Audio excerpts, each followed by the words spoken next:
Oke, Yuna aja Mbak. Iya, monggo silahkan. Biar ini dulu, Oke. biar formal dulu. Monggo, Oh iya. monggo Ibu silahkan. Oke, baik, matur nuwun. Bismillahirrahmanirrahim. Assalamualaikum warahmatullahi wabarakatuh. Waalaikumsalam Waalaikumsalam warahmatullahi warahmatullahi Oke, wabarakatuh. sebelumnya saya ucapkan selamat malam kepada Bapak Ibu semua. Terima kasih Pak Supri, ya, matur nuwun kemarin dijawil begitu ya oleh beliau. Bu Yuna, Mbok sharing. Sebenarnya kalau ranah ini tuh yang paling tepat memang yang Prof. Widodo ini ya, karena memang ahlinya gempa. Saya pun berguru kepada beliau begitu. Jadi karena kemarin sudah dijawil juga dan kebetulan memang kemarin saya studi di Jepang dan saya juga mengalami gempa di sana begitu ya. Oh, Oke, kebetulan pas tahun pertama dari mulai tahun pertama semester 1 itu sudah mengalami gempa di Gifu begitu ya. Ya mungkin nanti saya akan cerita sedikit juga ya. Kemudian ada juga titipan ya terkait dengan upaya mitigasi dan penyelamatan diri begitu nggak Pak Supri. nggih. Kemudian saya juga ingin menyapa Prof. Widodo Sugeng Dalu, Nggih, Prof. nggih. Terima. Sugeng dalu, Aduh, saya Bu nggak enak ini Yuna. harusnya Prof. Nggak apa-apa, Widodo aja. nggak apa-apa. Oke, jadi ya matur nuwun ini acara yang sangat bagus ya nanti kita bisa mudah-mudahan bisa share informasi, dapatkan ilmu. Apalagi nah ini tepat sekali Pak Supri karena memang ini jadi headline di mana-mana ya.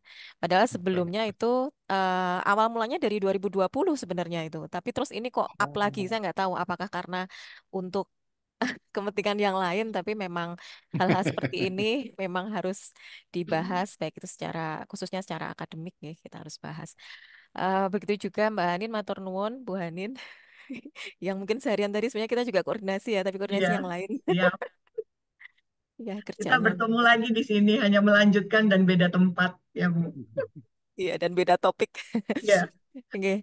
Dan mohon izin salam kenal bagi Bapak Ibu semuanya yang ada di sini. Em, jadi saya kebetulan di Prodi Teknik Sipil ya sebagai dosen dan pelayan dosen begitu dan juga pelayan mahasiswa begitu. Baik, tidak berlama-lama saya mohon izin untuk share screen, nggih. Bapak Ibu, Bismillah. Hmm, ini ya. Oke.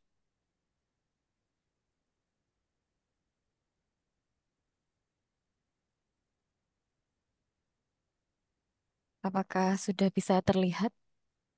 Sudah, tapi belum Sampun di... ya. ya sudah. Sebentar saya besarkan dulu ya. Oke, baik.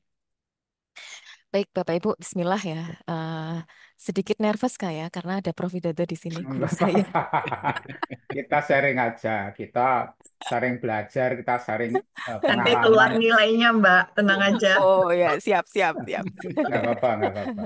Oke, A- baik, Bapak Ibu. atau saya tak tak keluar ruangan dulu gitu ya? Jangan, Jangan, Prof. Nggak usah, Malah, Prof. malah biar tahu Prof, benar atau salah. Loh. ya nanti nanti saya dikoreksi kalau misalkan salah ya. Oke, baik. Jadi ini saya sedikit sharing terkait dengan ini menggelitik sekali karena memang saya ingat waktu pertama kali saya di Jepang begitu nggih Bapak Ibu. Kebetulan saya masuk di labnya Earthquake Engineering Laboratory. Jadi laboratorium teknik kegempaan. Nah, itu yang ada di Gifu University. Begitu saya datang ke sana gitu, kita kumpul dengan mahasiswa PPI gitu ya. Yang ditanyakan paling pertama itu, Mbak, di sini katanya mau terjadi gempa besar loh, Mbak, katanya gitu. Aku baru datang, udah ditanya lagi. Katanya di lab gempa. Kapan Mbak terjadi gempa? Tolong dihitung gitu. Atau tolong Hmm. tanyakan senseinya gitu. Kan katanya bisa memprediksi gempa gitu. Lah, baru datang gitu ya, belum ada seminggu pas ikut kajian ketemu ditanya seperti itu. Nah, saya kaget waktu itu. Karena jujur waktu itu emang agak sedikit mendadak ya, saya langsung pergi sekolah itu. Ah, itu juga minta maaf Profit. Jadi awalnya mendampingi beliau terus saya izin pergi sekolah begitu ya. Jadi ternyata memang seperti yang kita ketahui gempa itu punya kala ulang ya, punya periode ulang. Ya. Dan hitungannya di Gifu ya gempa Nobi ya yang itu dulu itu sangat besar ya, magnitudo sekitar 7, sekian dan menghancurkan meluluh lantakkan wilayah Gifu ya. Ternyata pas dihitung tuh prediksinya kala ulangnya 130 tahun. Dan 130 tahun itu pas saya datang ke situ. Gitu Bapak Hmm. Ibu. Saya yo bingung setelah saya cari-cari informasi, ya hitungannya dari saintis di Jepang itu memang tahun-tahun itu cuma nggak tahu kapan gitu ya. Jadi masyarakat Jepang sudah diwanti-wanti tahun itu harus hati-hati begitu. Bahkan setiap ada perayaan gempa itu mereka pada ke kuil-kuil seperti itulah untuk berdoa dan lain sebagainya. Ya. Nah, berkaca dari itu tadi, terus saya tanya sensei saya gitu. Bisa dihitung nggak sensei? Ini banyak teman yang tanya. Ternyata Bapak Ibu, sampai sekarang pun baik itu negara yang sudah teknologinya maju gitu ya, di Cina, di Jepang, belum ada yang bisa memprediksi secara pasti ya, kapan dan di mana terjadinya gempa exactly ya terjadi. Jadi para saintis memang kita melakukan berbagai macam pendekatan. Nah, ketika saya ngomong gitu, ya teman-teman saya nggak paham karena bukan orang bukan orang sipil, bukan orang gempa ya. Taunya berarti nggak bisa diprediksi, Mbak. Gitu. Kita bisanya kan melakukan pendekatan untuk perhitungan ya, tapi untuk prediksi, besok gempa loh jam segini di sini itu kan nggak bisa. Ya. Baik, oleh karena itu betapa pentingnya kita tahu ya paling tidak atau aware ya paling tidak dari kita sendiri dan mungkin nanti bisa kita share ke yang lain-lain. Bapak Ibu, mungkin sedikit overview bencana di Indonesia ada banyak dan kalau dari sini datanya kita lihat yang paling merusak itu adalah efek dari gempa bumi dan gempa bumi plus tsunami. Ya. Dan kebetulan tahun 2011 ya kita ada gempa Tohoku ya yang di situ itu akibat subduction ya. Mekanismenya subduction ya dan beberapa menyebutnya itu adalah megatrust yang juga menghasilkan tsunami tahun 2011. Bahkan nuklir di Jepang itu meledak dan efeknya sampai sekarang Bapak Ibu ya dan pernah juga mengakibatkan pencemaran di laut Samudra Pasifik gitu. Jadi luar biasa efeknya ternyata kalau terjadi gempa megatrust. Nah, karena fokusnya di situ ya Bapak Ibu dan kita melihat adanya posisi yang seperti ini ya maka sudah pasti ya kita nggak bisa endo itu apa bahasa Indonesianya menghindar ya ya Mengelak, mengelak, iya mengelak, tidak bisa menghindar. mengelak iya ya ya sudah karena memang posisinya kita seperti ini ya lempengnya seperti itu ya kita berada di pertemuan lempeng ya mau nggak mau kita harus paham ya bahwa pasti akan terjadi. Gempa itu pasti terjadi. Baik itu gempa kecil ya, yang kadang-kala bahkan tidak kita rasakan ya. Jadi kalau mau direcord itu tiap hari ada gempa sebenarnya Bapak Ibu ya. Cuma magnitudenya ada yang dua, ada yang tiga gitu ya. Kalau gempa yang terasa itu biasanya kan pasti lebih frekuensinya lebih kecil ya dibanding gempa-gempa yang kecil begitu. Nah, kita lihat ya. Ternyata Indonesia jerawatnya banyak ya, kecuali Kalimantan. Ya, saya nyebutnya jerawat Mm-mm. ya kecuali Kalimantan. Ya. Jadi ini penuh Bapak Ibu. Ini epicenter gempa ya dari seluruh Indonesia. Dan Kalimantanmu sudah mulai ada terjadi gempa. Ya. Dan kemarin ada penelitian yang menyebutkan ditemukan sesar Tarakan ya di Kalimantan. Ya. Yang awalnya kayaknya nggak ada nih sumber gempa di Kalimantan, nggak pernah terjadi gempa. Ya. Tapi ternyata ketika kita ngelihat record sudah ada beberapa kejadian gempa yang ada di sana ya memang bumi semakin tua ya kayak barang lama-lama juga bentet gitu ya namanya retak dan seterusnya. Baik Bapak Ibu, kita lanjutkan ya. Kalau tadi ngomongin gempa megatrust ya, misalkan di Pulau Jawa nih ya, kita ambil yang ada di merah di sini ya. Di situ kita punya subduction zone. Itu apa? Ya, itu adalah tumbukan lempeng ya. Karena di sini ada lempeng samudra ketemu lempeng benua. Ya, samudra ketemu benua biasanya mekanismenya itu dia ketemu terus menunjam atau menyusup. Jadi kalau kita itu ada di lempeng Eurasia, ya, maka di bagian selatan kita itu ada lempeng Australia atau Indo-Australia. Setelah- Ya, yang itu bergerak. Nah, kalau kita potong, ini Pulau Jawa, Bapak Ibu. Nih, pointer saya kelihatan nggak, nggih? Takutnya nggak kelihatan. Kelihatan, Oh, bagus. Kelihatan, kelihatan. kelihatan, kelihatan, Nek enggak tak kelihatan, pakai kelihatan pointer jelas. saya roto abang. Nah, oke. Nah, ini Pulau Jawa ya. Ini adalah zona subduction ya atau subduksi zone ya. Jadi dari lempeng Indo-Australia ya itu mendesak dan menghujam ya, menyusup ke bawah lempeng Eurasia. Dan kita berada di sini ya, di Pulau Jawa, Jogja daerah sini. Ya. Nah, akibat adanya ini Bapak Ibu, ya tentunya ini mengakibatkan adanya potensi terjadinya gempa. Ya. Nah, kalau kita menilik lebih dalam lagi, subduksi itu sendiri ada yang kita sebut sebagai zona tadi ya, salah satunya adalah megatrust dan ada yang kita sebut sebagai zona Benioff. Ya. Megatrust itu dangkal, tapi jauh. Ya, mungkin di daerah Seta sini ya. Kalau yang deket-deket sini lebih ke Benioff. Nanti saya kasih apa namanya gambaran lagi. Selain itu, kita juga ada ancaman untuk gempa-gempa di darat. Nah, ini yang merah-merah ini ya. Yang merah-merah ini adalah sesar atau patahan yang ada di Pulau Jawa. Yang di peta yang sebelumnya itu 10-an ya, yang sekarang yang terbaru 294 kalau tidak salah. Jadi ada patahan-patahan yang di situ artinya ada potensi terjadi gempa ya atau sumber gempa di dekat-dekat patahan seperti itu. Baik, kalau kita lihat Bapak Ibu ya, tadi saya sampaikan di sini ada subduction ya. Subduksi atau subduction itu tidak hanya di sekitar sini tapi sampai ke sana Bapak Ibu. Ini kita lihat ya. Sumatera pun ya, itu ada mekanisme subduction di sini. Bahkan sampai sini juga ada. Dan di sini ada Black Forest Arch. Ya. Makanya kalau dibilang hati-hati Megatrust Selatan Pulau Jawa, gitu ya, di sini sebenarnya juga ada ancaman itu, ya. Karena subduction di sini bahkan, ya, nah saya jelaskan di sini, ya. Kalau kita ngomongin mekanisme subduction tadi, ya, menyusupnya tadi, ya, itu saintis membagi menjadi dua tipe. Ya. Ada yang tipe Chili, ya, ada yang tipe Mariana. Ya. Di Chili itu juga pernah terjadi gempa besar. Saya lupa tahun berapa, mungkin Profit hafal. Nah, di Chili itu modelnya ya, itu dia lebih menyusup tapi lebih dangkal dibanding yang model Mariana.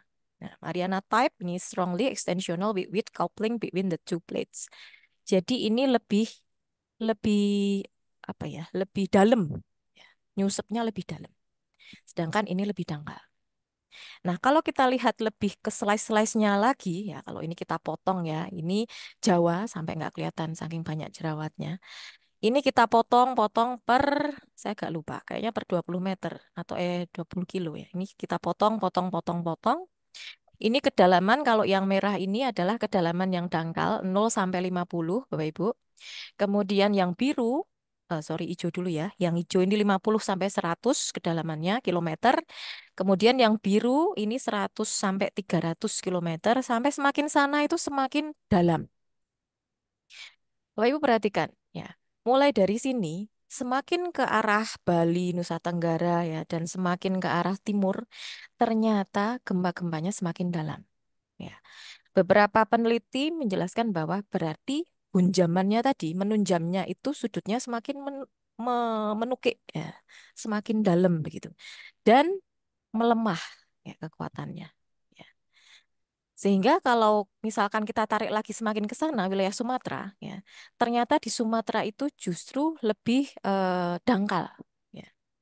Dan ternyata itu juga berkaitan dengan umur kerak bumi kita, Bapak Ibu. Ya, saya agak lupa di slide saya ada nggak ya? Saya cuma dikasih waktu 10 menit kayaknya. Langsung aja guys. Jadi kayak gini kalau kita slice ya, semakin ke sana ternyata semakin ke bawah. Ya. Oke, ini kaitannya dengan usia kerak bumi kita, Bapak Ibu. Monggo dipirsani. Ini Sumatera, ini Jawa. Oke. Nah, sekarang kita bandingkan sama Jepang. Set. Nah, Tohoku itu gempanya di sini. Ya. Terus kita lihat Jawa, ya, itu warnanya hijau muda, biru muda sampai ke biru agak tua.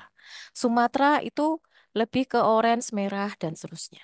Kalau kita lihat usianya Bapak Ibu, ini adalah range usianya ya. Maka Sumatera ini cenderung lebih muda. Nah, biasanya kalau anak muda itu lebih aktif ya. Maka di sini cenderung lebih aktif, maka banyak terjadi gempa-gempa potensi gempa besar. Di Jawa semakin ke sini semakin ke sana itu semakin lebih tua. Tapi kalau kita melihat Bapak Ibu mekanisme gempa yang ada di Tohoku sini ya, ini warnanya mirip-mirip dengan yang ada di selatan Jawa. Sehingga kadang orang mengatakan, wah hati-hati nih, karena di Tohoku pernah terjadi gempa, mega earthquake 9 magnitude. Di Jawa, gimana ini nanti kan begitu. Ya, sehingga muncul beberapa penelitian terkait dengan ini. Jadi learning from Japan, ya waktu itu kekuatannya sampai segitu ya. 2 times higher than tsunami 2004. Ya, bisa dibayangkan ya.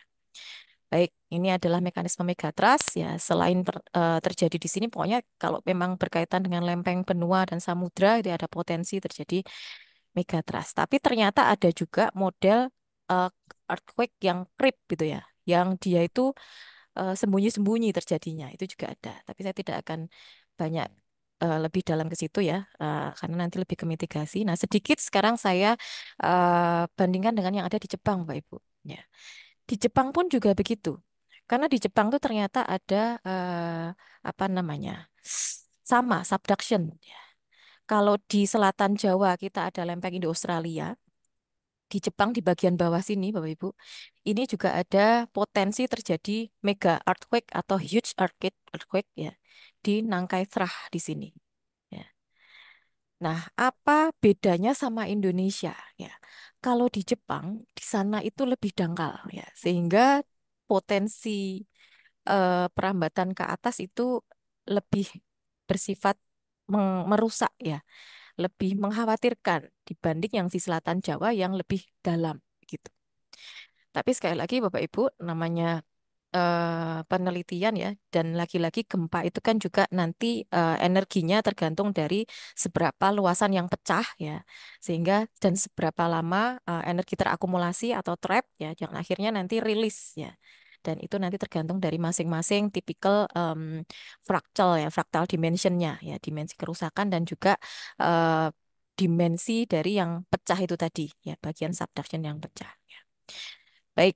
Nah, ini juga tadi yang disampaikan. Jadi sejak 2020 itu sudah ada implication for megatrust earthquake and tsunamis from seismic gates south of Java, Indonesia.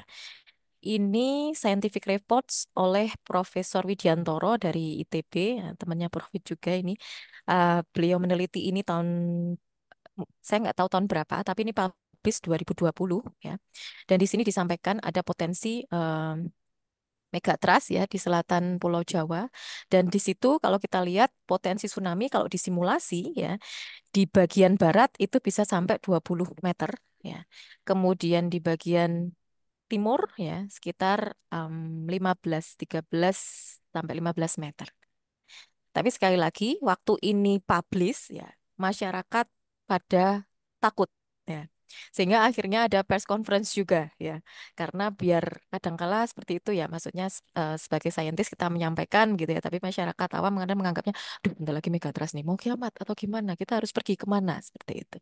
Padahal di sini sudah disampaikan bahwa beliau skenario-nya pakai worst case scenario, artinya memang pakai skenario terburuk. Nah, di sini sudah saya berikan tanda-tandanya ya di artikelnya itu. Dan ternyata itu juga senada dengan yang kami lakukan di lab ya di Jepang ya, ini dengan profesor kami. Ternyata memang ada potensi gempa. Ini magnitudenya Bapak Ibu ya. 8, sekian sampai maksimum itu di 9,1 ya. Waktu mau publish ini ya, saya itu ngundur-undur. Ngundur-undur. Gimana ngundur-undur ya?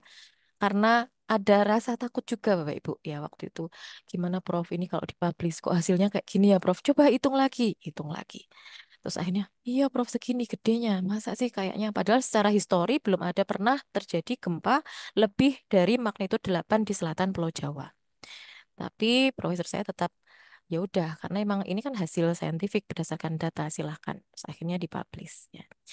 Sekali lagi Bapak Ibu, setelah itu kita belajar lagi dan ternyata memang ada faktor-faktor lain yang menjadi penentu ya, apakah gempa itu akan berpotensi sebesar itu atau tidak. Mungkin kita kadang mengenal istilah decoupling ya dan coupling ya. Jadi kalau misalkan kita ibaratnya kita itu mompa ban sepeda itu ya, dipompa terus ya. Kalau dia nggak bocor ya, dipompa sampai akhirnya meledak gede banget ya. Tapi ada juga dipompa ya, tapi ada yang bocor-bocor ya. Jadi gempa kecil-kecil gitu. Akhirnya energinya rilis sedikit-sedikit ya, sehingga kalau terjadi gempa tidak sebesar ketika tidak bocor. Ya, itu gambarannya. Oke, nah apakah memang megatrust itu selalu mengkhawatirkan? Ya, saya pernah membaca ya, kalau salah mohon dikoreksi ya. Kita punya Flores back arch nih Bapak Ibu. Nah, di sini saya langsung ke sini aja nih. Kalau kita bandingkan dengan subduksinya, justru Flores Flores trustnya ini malah lebih galak ya. Kalau saya ngomong lebih galak, lebih aktif. Ya. Kenapa? Karena di situ ada tekanan sesar naik Flores ya terhadap Bali Nusa Tenggara yang sangat kuat. Ya. Sedangkan kalau subductionnya ya semakin ke timur tadi ya, dia eh, tadi ya berdasarkan slice yang saya intersection tadi ya, semakin ke sana itu ternyata semakin dalam ya, semakin melemah Bapak Ibu ya. Sehingga gempa kuat di zona megatrust yang ada di situ malah justru lebih kecil dibanding yang eh, Flores trustnya itu. Jadi seperti itu. Ya. Nah, kebetulan yang diangkat lebih ke mungkin megatrust yang di selatan Pulau Jawa yang lagi booming ya, dan di selatan Jawa Barat khususnya ya, antara Sumatera, Selat Sunda, dan seterusnya. Oke, baik. Nah, setelah tahu tadi ya, terus bagaimana upaya mitigasi dan penyelamatan diri? Ya, kalau kita bicara mitigasi, ya artinya kita berusaha untuk meminimalisir ya atau membuat risikonya itu terkurangi. Ya, ini saya ambil dari IRBI 2023 ya. Kalau kita ngomongin risiko, ya ini rumus general saja ya. Berarti untuk menurunkan risiko ya ada parameter utama yang harus kita lihat di sini. Ada hazardnya, ada vulnerability atau kerentanan, dan ada kapasitas. Ya. Terus bagaimana bisa mengurangi risiko? Ya, berarti kita harus meningkatkan kapasitasnya dan kita usahakan menurunkan vulnerability. Karena hazard ini kadang-kala sulit untuk dikontrol, Bapak Ibu. Hazard atau ancaman. Ya. Oke, baik. Nah, kalau kita lihat ya dari segi bangunan begitu ya, di Jepang itu juga sudah punya code tersendiri, sayangnya dalam bahasa Jepang dan tidak di bahasa Inggris kan, saya nggak tahu kenapa, saya pun susah memahami. Ya. Kalau kita lihat ya, kita tahu ya kalau terjadi gempa ya tentunya ada motion di sini ya, kemudian kita rambatkan ada motion di sini juga dan ada yang menggoyang bangunan kan begitu. Oke. Sehingga akhirnya di Indonesia kita juga punya code. Ya, ini juga salah satu upaya mitigasi. Nah, di Jepang juga punya. Nah, masing-masing bangunan building stocknya itu lengkap sekali. Jadi di Jepang itu punya apa namanya ya database ya bangunan ya di mana di sana itu ya setiap bangunan itu ada tahun berapa, pakai peraturan berapa, begitu ya. Kemudian apakah di sana pakai damper dan lain sebagainya itu lengkap. Saya tahunya itu ketika saya mau ngontrak gitu ya. Waktu kuliah di sana kan cari kontrakan begitu ya atau cari boarding ya kos-kosan atau namanya apartemen di sana. Nah, itu kita ngelihat ternyata semakin pakai peraturan baru ya, terus semakin memang didesain dengan peraturan tahan gempa yang terbaru itu semakin mahal. Ya. Bangunan-bangunan yang lebih tua ya itu tarifnya lebih murah ya. Tapi di sana tetap ada toleransi ya, tetap harus ada perkuatan dan lain sebagainya. Ya. Sehingga setiap ada bangunan baru dan perbaikan itu harus selalu tercatat. Nah, mudah-mudahan nanti di Indonesia juga bisa begitu ya, ada building stocknya, ya ada apa namanya database untuk setiap bangunan ya. Itu juga ada di Amerika juga begitu. Kalau kita ngadop FEMA itu ya di FEMA itu kan ada building stocknya ya untuk yang apa namanya tipe ini tipe itu gitu ya itu dibuat klasifikasi bangunannya. Ya, harapannya nanti di Indonesia bisa seperti itu. Oke, nah ini konsep dasarnya nggih, ada Seisin structure, Taisin structure ya dan ini sama Bapak Ibu dengan tempat kita. Ini ada reinforcement, kalau yang Taisin itu berarti dia ada damper ya, kalau ini dia pakai base isolation ya. Dan di Indonesia sekarang juga cukup banyak nggih bangunan yang sudah mulai pakai base isolator.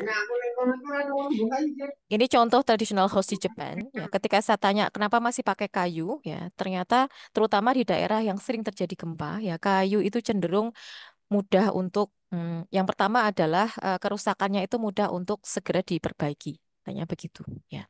Kemudian karena daerah sana itu 4 musim, ya kadangkala mereka lebih nyaman kalau pakai kayu gitu. Dan satu lagi yang Hmm. paling penting adalah menjaga tradisi ya sana banyak seperti itu.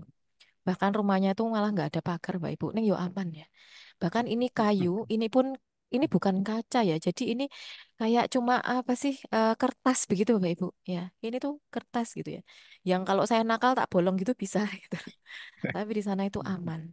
Ya, seperti itu. Dan ringan biasanya. Nah, kayak gini-gini itu ya, itu dari kayak kertas-kertas tebel gitu. Nah, kalau kita lihat ke teknologinya, ada base isolation ya, ini ada seismic isolation devices ya, yang itu juga di Sutenkaku di Osaka ya. Dulunya sebelumnya belum dikasih ini ya, tapi terus akhirnya ditambahkan ya, tentunya pakai teknologi. Ada lagi Bapak Ibu yang ternyata teknologi itu tidak harus selalu baru, tapi bisa jadi dari teori yang sudah ada zaman dulu, yang ketika terjadi gempa dia masih bisa berdiri, kemudian dikembangkan ya dan dilakukan sekarang dengan inovasi atau pengembangan yang terbaru. Contoh, ini Tokyo Skytree ya, bangunan pencakar langit yang ada di Jepang ya. Kalau kita lihat di sini Bapak Ibu ya, tingginya segitu ya. Dan ternyata dia menggunakan teknologi yang terbaru ya. Tapi kalau kita lihat lebih dalam, ya, ternyata dia mengadopsi struktur pagoda. Pagoda tahu nggih? Nah, pagoda ini em, salah satu tempat untuk berdoa mereka begitu ya. Dan itu sudah ada sejak ribuan tahun yang lalu. Ya. Ketika terjadi gempa, ya, pagoda-pagoda itu tetap masih bisa berdiri, Bapak Ibu. Jadi tidak runtuh, tapi rumah-rumah sebelahnya runtuh. Ya. Nah, mereka mengadopsi sistem struktur yang ada di situ. Ya, salah satunya adalah ini. Ya, jadi ada yang disebut sebagai Simbashira. Oke. Jadi ada core column yang ada di sini. Nah, ini core column-nya ini. Ya, itu diadopsi di Tokyo Skytree. Sehingga ketika terjadi gempa, goyangannya dia akan menstabilkan. Ini gambarannya, monggo. Nah, ini pagoda, Bapak Ibu, ya.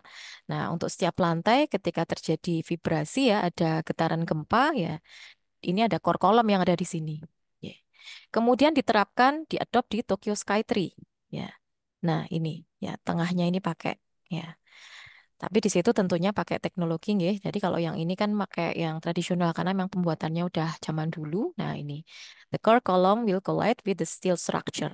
Ya, di dalamnya dibuat sedemikian rupa ya sehingga dihitung sedemikian rupa sehingga ketika terjadi atau ada gempa ya, dia akan bisa berperilaku seperti ini. Oke, baik. Selain itu, Bapak Ibu, upaya mitigasinya itu tidak hanya itu ya, juga dilakukan di Shinkansen. Terus di sana ada apa namanya sensor. Ya, jadi memang cukup besar persiapannya Jepang itu ya. Jadi ada apa namanya? Kita ada sistem servernya di sini, kemudian ada seismometer untuk earthquake early detection ya. Jadi ada deteksi dini ya, sehingga nanti sampai ke sensor ke Shinkansen-nya itu. Ya. Jadi di sana sudah tersistem seperti itu Bapak Ibu. Ini belajar dari gempa Kumamoto waktu itu. Ya, waktu terjadi gempa Kumamoto, Shinkansen sempat diberhentikan karena apa relnya rusak ya. Kemudian jembatannya juga runtuh ya. Sehingga terus semenjak saat itu memang harus ada sensor yang dipasang ya untuk mendeteksi atau sebagai warning ya apa yang harus dilakukan sebelumnya ketika terjadi gempa. Nah, yang sekarang yang lebih canggih lagi sudah ada magnetic levitation ya, pakai magnet Bapak Ibu. Kita tahu ya bahwa prinsip magnet itu ketika apa namanya eh, apa kutubnya sama dia akan tolak menolak, kalau beda dia akan tarik menarik. Di Jepang juga sedang mau dikembangkan itu untuk bangunan tahan gempa. Jadi ketika Hmm. belum terjadi gempa ya, bangunan itu dibuat kutub magnetnya itu tarik menarik sehingga nemplek begini. Tapi ketika terjadi gempa dia akan berubah menjadi tolak menolak sehingga bangunan di atasnya melayang. Ya.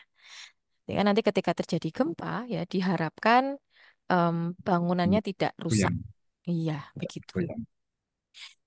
Nah, kalau selain dari teknologi, Bapak Ibu, yang paling penting adalah ini Jepang memberlakukan kurikulum kebencanaan dari mulai sejak dini.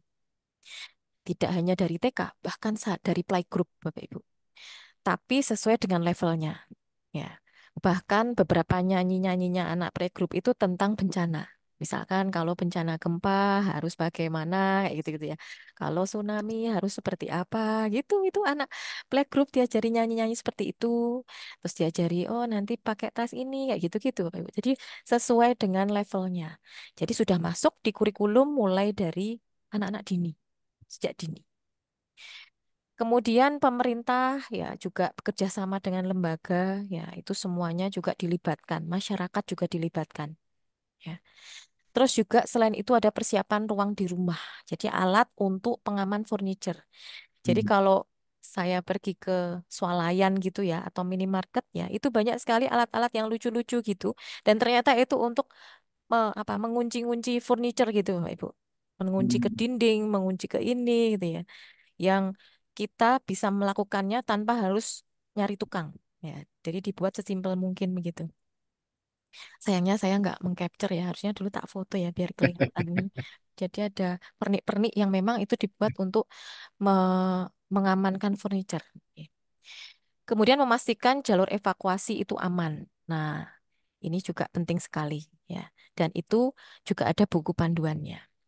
Next. Nah, tadi yang disampaikan Pak Supri tadi, tas darurat ya, go bag. Ya. Ini sangat penting ya. Dan Oh ya, yang penting juga ketika saya datang ke sana itu diinstal aplikasi untuk safety di Jepang. Ya.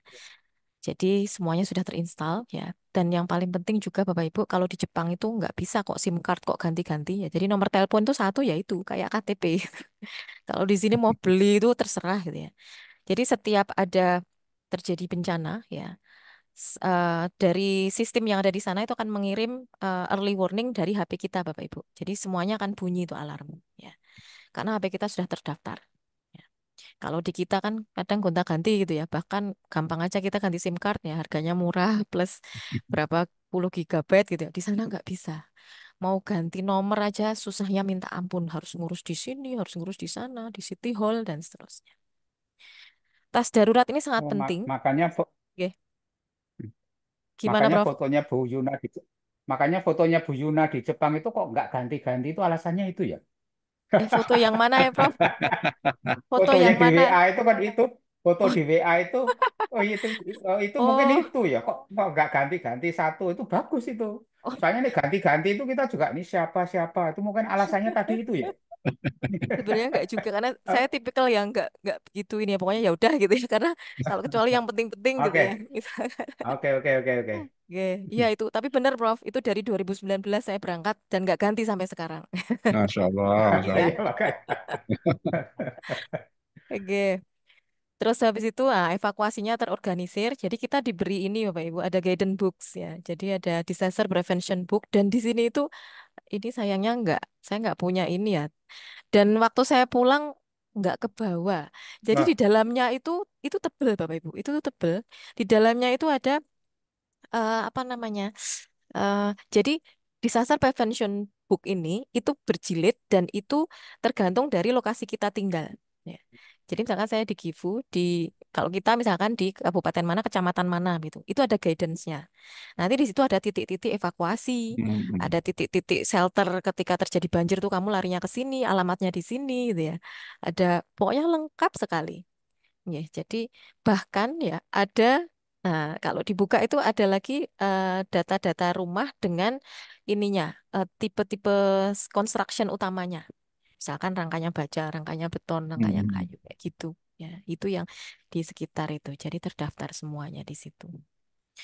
Terus tadi yang aplikasi peringatan dini ini penting sekali juga dan yang lebih menarik lagi Bapak Ibu, kadang kan kalau terjadi bencana itu kan listrik mati, sinyal mati, kita nggak bisa komunikasi kan gitu ya. Nah kalau di sana ya ketika terjadi bencana ya misalkan sinyal mati, listrik mati gitu ya, putus gitu ya, di sana tetap masih bisa kita pakai ada kodenya ya 0000 Oke. gitu ya 05 kali itu nanti kita akan terpasang dengan WiFi emergency. Ya. Jadi Hmm. tetap masih bisa dikomunikasikan, ya, masih bisa komunikasi. Ya. Dan di sana ada aplikasi yang ketika terjadi bencana kita harus update diri kita. Kayak saya misalkan, tiba-tiba terjadi gempa gitu ya. Saya posisi di kampus, maka ada kodenya. Kalau di kampus dan selamat itu kodenya nulis 14 kayak gitu. Kalau di mana dan kondisi jatuh ada kodenya juga. Ya. Itu Hmm. semua terpusat dan itu lewat mobile phone. Ya. Kemudian, nah bangunan tahan gempa sudah pasti, nggih. Mungkin tidak perlu saya jelaskan lagi di sana ada seperti ini ya, Bapak Ibu semuanya. Nah, ini contoh gambarannya Bapak Ibu yang sempat saya capture ya. Ini saya waktu itu ikut disaster preparedness ya di Gifu University. Kebetulan karena ya kita di situ dan bidangnya juga di sini ya, sehingga saya ikut ini dan kami sama-sama melakukan pelatihan ya bersama dengan orang-orang Jepang dan mahasiswa internasional yang ada di situ. Kemudian di sana juga ada emergency food, Bapak Ibu. Kalau kita biasanya mie instan, gitu. Apalagi mie ya. instan. Bagi orang sana itu tidak, ya biasanya mereka tetap ini Bapak Ibu. Jadi emergency food tuh ya ada enak-enak Bapak Ibu. Saya pernah merasakan ya. Jadi ada biryani, ya ada nasi goreng, ya ada pokoknya macam-macam. Rasa-rasanya macam-macam Bapak Ibu. Jadi misalkan pas terjadi musibah gitu ya mak ya masih enak lah gitulah ya tidak melulu mie instan.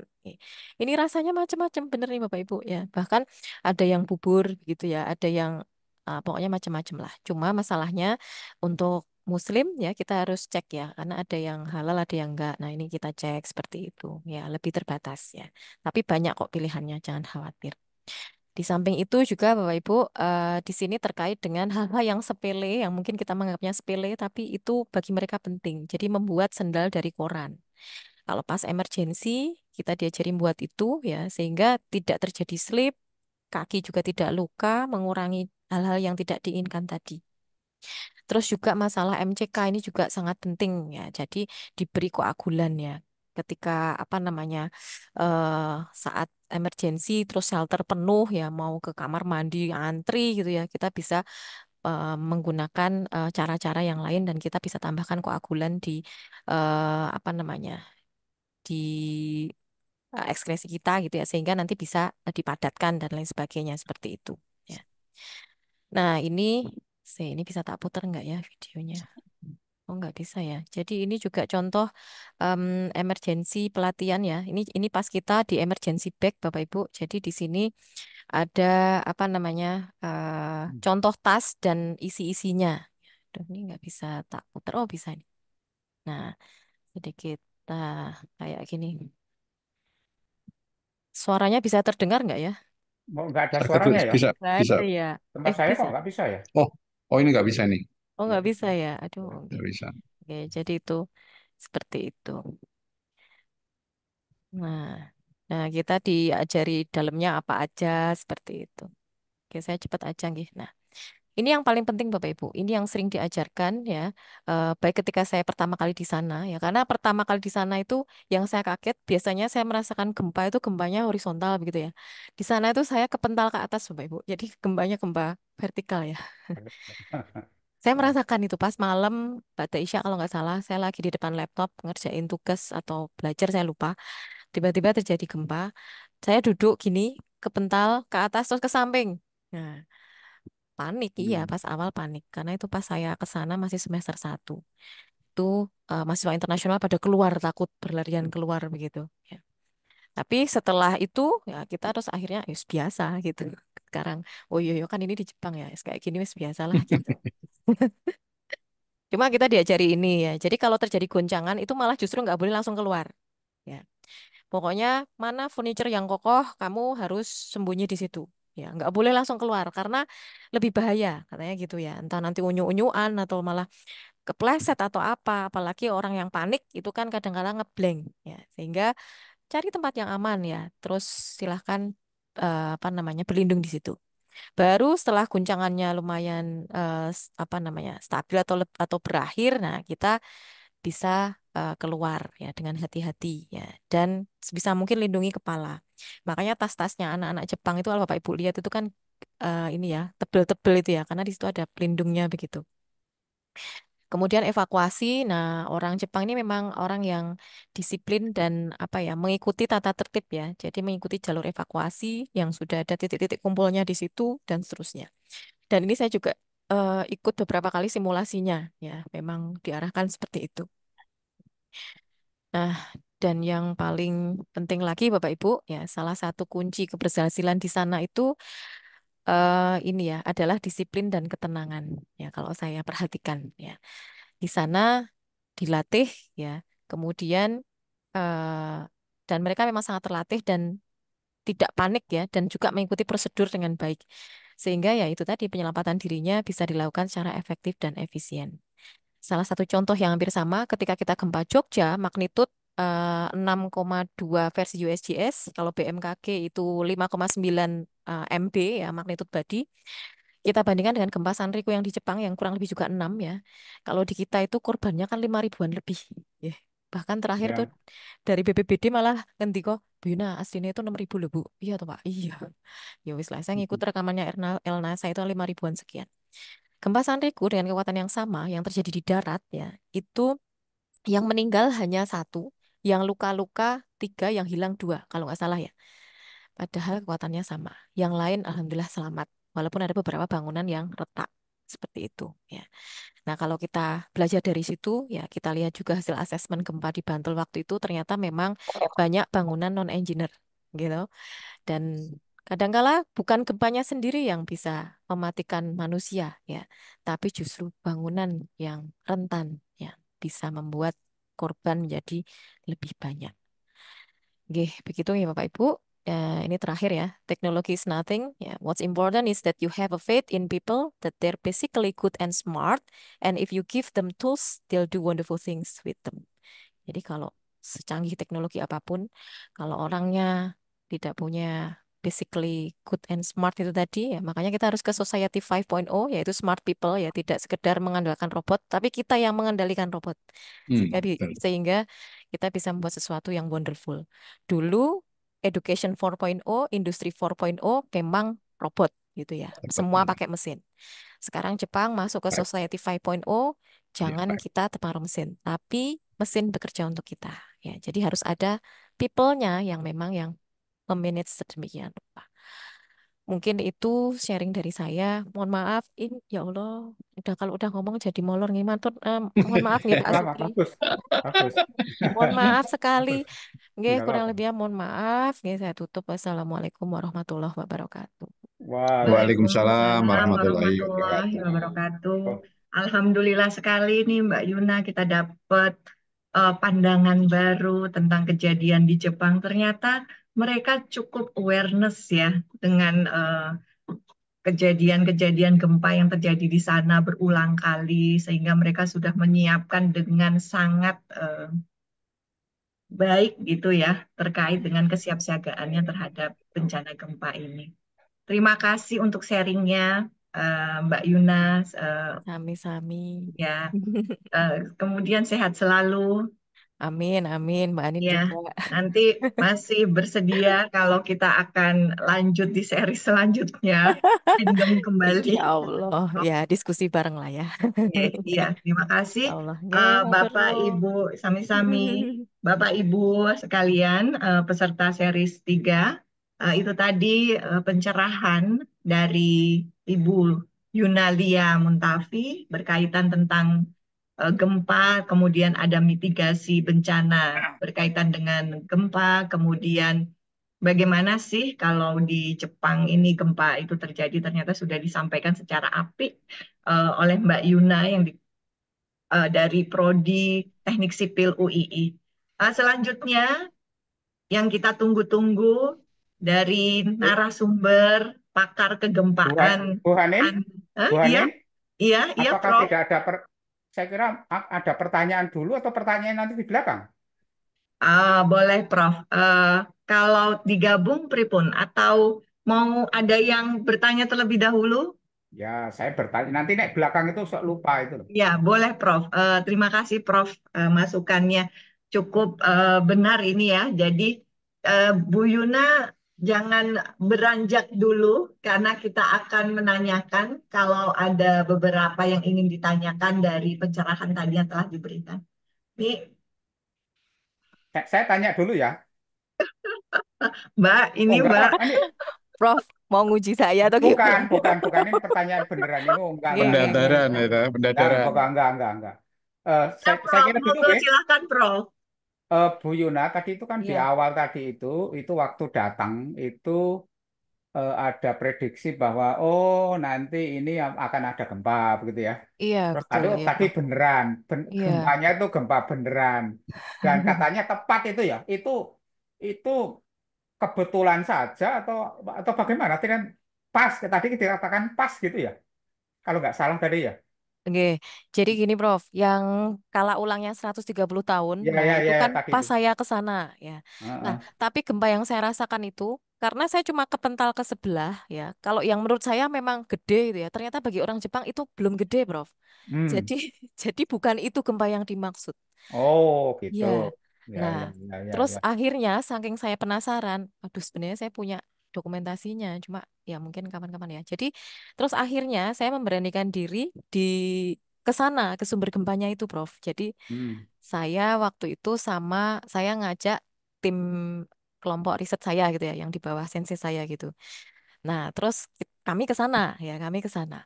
Pas ngeliat ya, ngeliat dan itu medannya agak susah karena memang sesarnya agak ya biasanya kalau kita lihat sesar itu memang agak blusuk-blusuk begitu nggih. Nah, itu tidak bisa dijangkau dengan apa public transportation ya sehingga saya sama teman-teman tuh naik mobil bareng-bareng ke sana gitu ya. Dan jalannya lama-lama sempit gitu terus gede lagi terus sebelah jurang kayak gitu-gitulah. Begitu sampai di sana itu ke sumber gempanya, Prof. Itu memang sesarnya itu panjang sekitar kalau saya bacanya referensi itu 80 kilometer ya. Hmm. Sesar naik begitu ya. Ya, Saya reverse lah. saya ada fotonya sebenarnya dan saya sempat foto di sana tapi udah lupa. Nanti kapan-kapan tak cari lagi. Jadi itu kalau terjadi lagi, dulu itu magnitudnya sekitar 7, Prof, dan Hmm. porandakan daerah situ ya. Jadi semua eh, nyawanya itu banyak yang meninggal. Ya. Setiap tahun pasti diperingati. Saya pernah diajak Hmm. soalnya. Nah, ketika saya ke sana, Prof, seperti yang saya sampaikan kemarin, itu ada simbol catfish ya. Jadi ikan lele kayak gitu Hmm. ya di daerah situ. Terus pas ke sana ya, itu ada masyarakat di situ yang bisa kita tanyai gitu ya. Dan di sebelahnya itu ternyata ada, jadi kalau orang Jepang ada kejadian itu dibuat kayak museum. Dibuat museum dan dibuat simulasinya. Jadi ada video simulasinya begitu di sesar itu. Dan pas dihitung kala ulangnya memang 130 tahun hitungannya. Nah, ternyata dari sini aja ya prediksi saintis Jepang itu pun ternyata meleset lah. Sampai saya lulus juga belum terjadi yang gede tadi kan. Yang Oh, terjadi kecil-kecil gitu. ya. Nah, pas itu Prof, di depan itu ditulisi 130 tahun gempa Mino gitu ya, gempa Gifu atau gempa Nobi. Hmm. Dan buku tentang Nobi Earthquake ya, The Mega Nobi Earthquake ya, itu ada nanti Bapak Ibu bisa search di internet ya, itu ada historinya ya. Itu yang sangat dikhawatirkan sampai 130 tahun ternyata pas hari ulang tahunnya 130 tahun itu dan saya memberanikan diri ke sana, itu ya enggak terjadi. Sampai Hmm. sekarang belum dapat info ya. Saya nggak tahu ya. Kadangkala ya namanya prediksi ya. Kalau memang nggak segera terjadi, dikhawatirkan kan energi yang terperangkap atau trap tambah Oh, banyak ya, bisa, Prof. bisa, bisa. Mudah-mudahan rilis dikit-dikit ya, sehingga nanti nggak gede gitu ya. Makanya tadi kalau Pak Supri ngendika mudah-mudahan nggak terjadi gempa megatrust gitu ya. Saya nambahin mudah-mudahan kalau jadi gempa tuh kecil-kecil aja dan tidak terjadi korban jiwa. Karena kita nggak bisa mungkiri ya. Karena kita tahu bahwa lempeng tektonik itu bergerak aktif ya. Pasti terjadi gempa itu pasti. Cuma kita berharapnya ya wis lah alamiah ya gempanya kecil-kecil wae ya rilisnya sedikit-sedikit aja ya ora usah disimpen terus jadi gede gitu loh. Saya setelah tahu itu tuh tunggunya beto jadi seperti itu ya sudah gitu. Karena itu tadi living in harmony with disaster ya mau nggak mau jadi seperti itu karena kalau kita bilang ojo gempa aku tambah suwe nera gempa-gempa malah wedi ya karena ada seismic gap ya energinya terakumulasi meledak ya akhirnya rilisnya energinya besar dan itu malah justru lebih berbahaya. Jadi Bu sampai sekarang Yuna, belum, Prof. Nggih, nggih. Bu Yuna, ini ada yang bertanya. Ah, Maaf, mau bertanya Bu Yuna dari Vito iya. Briandono, mungkin ada di sini, Hmm. Mas Vito. Kalau waktu terjadi gempa, rata-rata sewaktu Ibu berada di Jepang itu berapa lama ya? Jadi mungkin ini maksudnya mau membandingkan lebih sering di sana kah atau di sini kah? Seperti itu kayaknya ini. Iya. Kalau di Jepang itu lebih sering sih, lebih sering. Ya, jadi kita Iya. belum ada apa-apanya gitu ya. Ya, Jadi, tapi mungkin gini, hah? karena Gimana? saya bandingkannya kan dengan saya di Jogja ya Mbak Hanin. Mungkin Iya, kalau iya. yang di Padang lebih sering ya. Saya nggak tahu di Indonesia yang Iya, paling iya, sering iya. mana ya. Karena saya kan di Jogja ya, di Jogja kan jarang Ya, ya. Nah, nggih. sementara Dan tentu heeh, saja dengan ketenangannya yang beda mungkin ya. Ketenangan dalam ya. menghadapi atau kesiapan dalam menghadapinya itu beda ya, Bu Yuna, di sana dan di sini. Betul, betul. Itu yang Ah, salah iya, satu iya. yang waktu saya di Jepang tuh jujur saya merasa lebih tenang karena saya tahu bangunan saya tahan gempa gitu ya maksudnya. Ah, iya, iya. Ketika terjadi gempa, ya udah saya sembunyi dulu di bawah furniture yang Iya, iya. itu gitu. Setelah selesai saya baru Hmm, keluar. Dan teman-teman nggak hmm, ada yang panik gitu, nggak ada Bu Anin. Jadi hmm. ya wes kan tadi sampai bahkan saya ngeran aja gempa ya wes. Oh ya gempa. Terus aku cuma di bawah meja gitu. Selesai keluar ya ngeran lagi. Jadi udah Iya, ya iya. living in harmony tadi. Ya, dan mereka menggunakan material-materialnya benar-benar yang mungkin sudah ramah terhadap gempa gitu ya, Bu Yuna ya. Jadi atau Kalau mungkin itu memang sudah karena sudah berturun-turun temurun gitu. Jadi sudah beradaptasi atau pripun.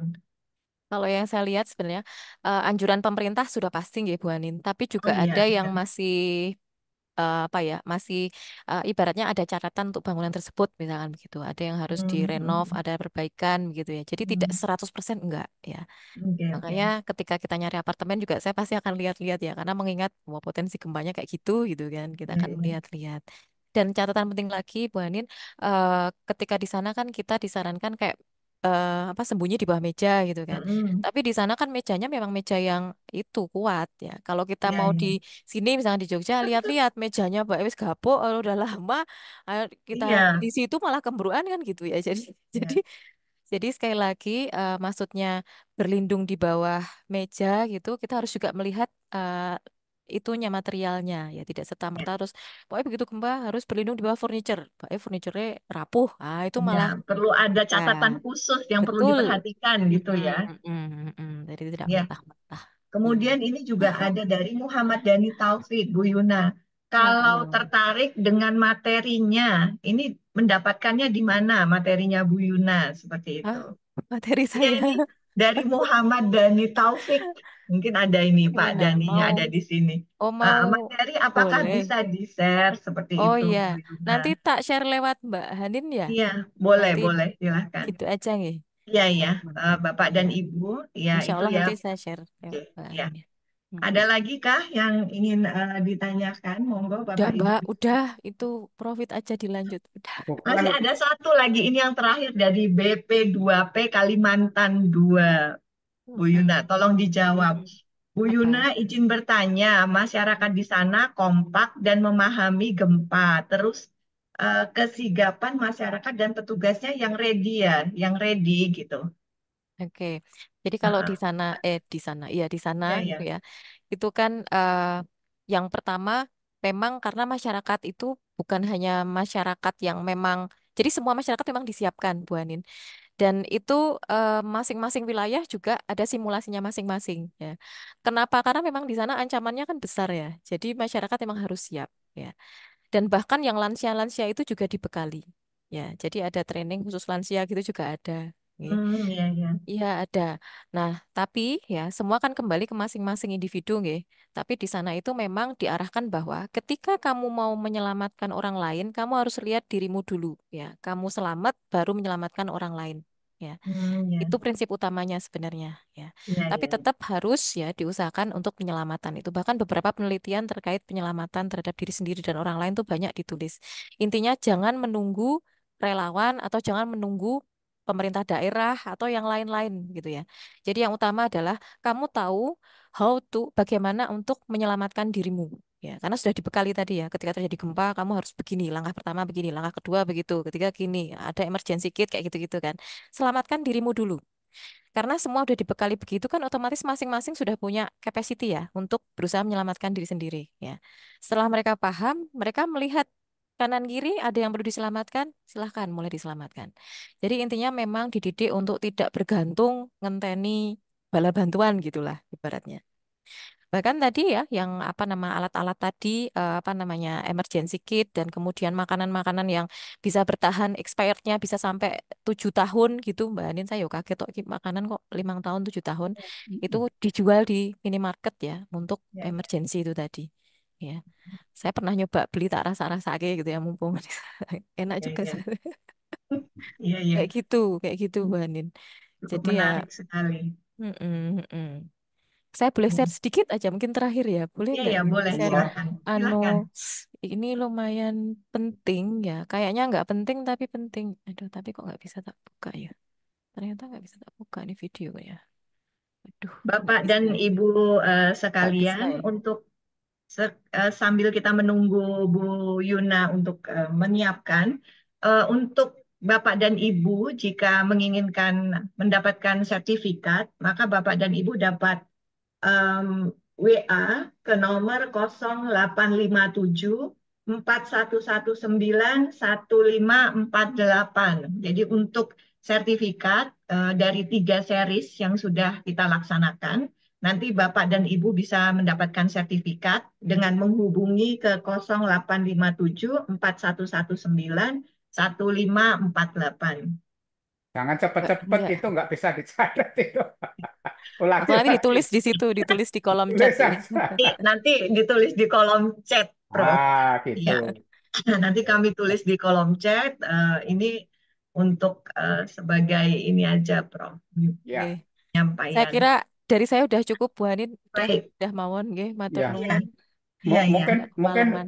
mungkin kita lanjutkan saja. Jadi gini ya, Iya, Ibu silakan Prof. sekalian, saya kira yang disampaikan Bu Yuna tadi sangat menarik ya, bagaimana Jepang itu mempersiapkan apa namanya mitigasi sudah applied gitu ya, sudah terlaksana gitu ya. Nah, barangkali langkah-langkah kita ini itu kan mulai dari pengetahuan dulu seperti ini gitu ya. Nanti tinggal prakteknya, ada equipmentnya, ada prakteknya begitu ya. Itu kan bagus itu ya. Nah, mungkin kita perlu mendengar lah, jangan kita aja yang ngomong ya, kita mendengar pendapat dari Bapak Ibu sekalian gitu ya. Bagaimana supaya kita ini apa namanya mempunyai sistem mitigasi bencana walaupun mungkin tidak persis seperti Jepang tapi paling tidak mendekati gitu ya. Nah, kita itu mulai dari sekarang ini lagi istilahnya kan public lecture itu ya ya ini kuliah umum lah untuk masyarakat banyak gitu ya. Barangkali nanti bisa dilanjutkan ke apa namanya bagaimana kita menyiapkan apa semua peralatan, equipment tadi itu, kemudian suatu saat barangkali mungkin ada praktek gitu ya. Monggo ini kita ingin mendengar komennya Bapak-bapak, Ibu sekalian dulu aja lah kita nggak usah Iya, dulu baik. supaya kita ada feedbacknya dari Iya, Bapak Ibu sekalian. baik Prof.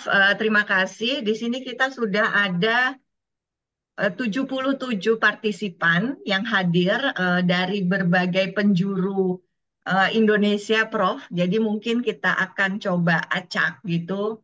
Kemudian pada kali ini juga silahkan mengisi link dan di dalam link silahkan menampilkan nomor telepon Bapak dan Ibu. Untuk series penutupan ketiga ini, siapa yang beruntung mungkin nanti akan dari IKTeksi memberikan pulsa gratis yang dikirimkan ke nomor Bapak dan Ibu. Jadi silahkan mengisi link yang sudah disiapkan oleh panitia IKTeksi. Baik, mungkin di sini ada Ibu Baik Sandia. Ada Ibu Baik Sandia? Oh, mungkin nggak bisa. Atau jika ada yang berkenan untuk bisa menyampaikan tanggapan dari penyampaian berkaitan tentang megatrust, plat tektonik, monggo silahkan. Mungkin di sini ada Pak Condro. Pak Condro,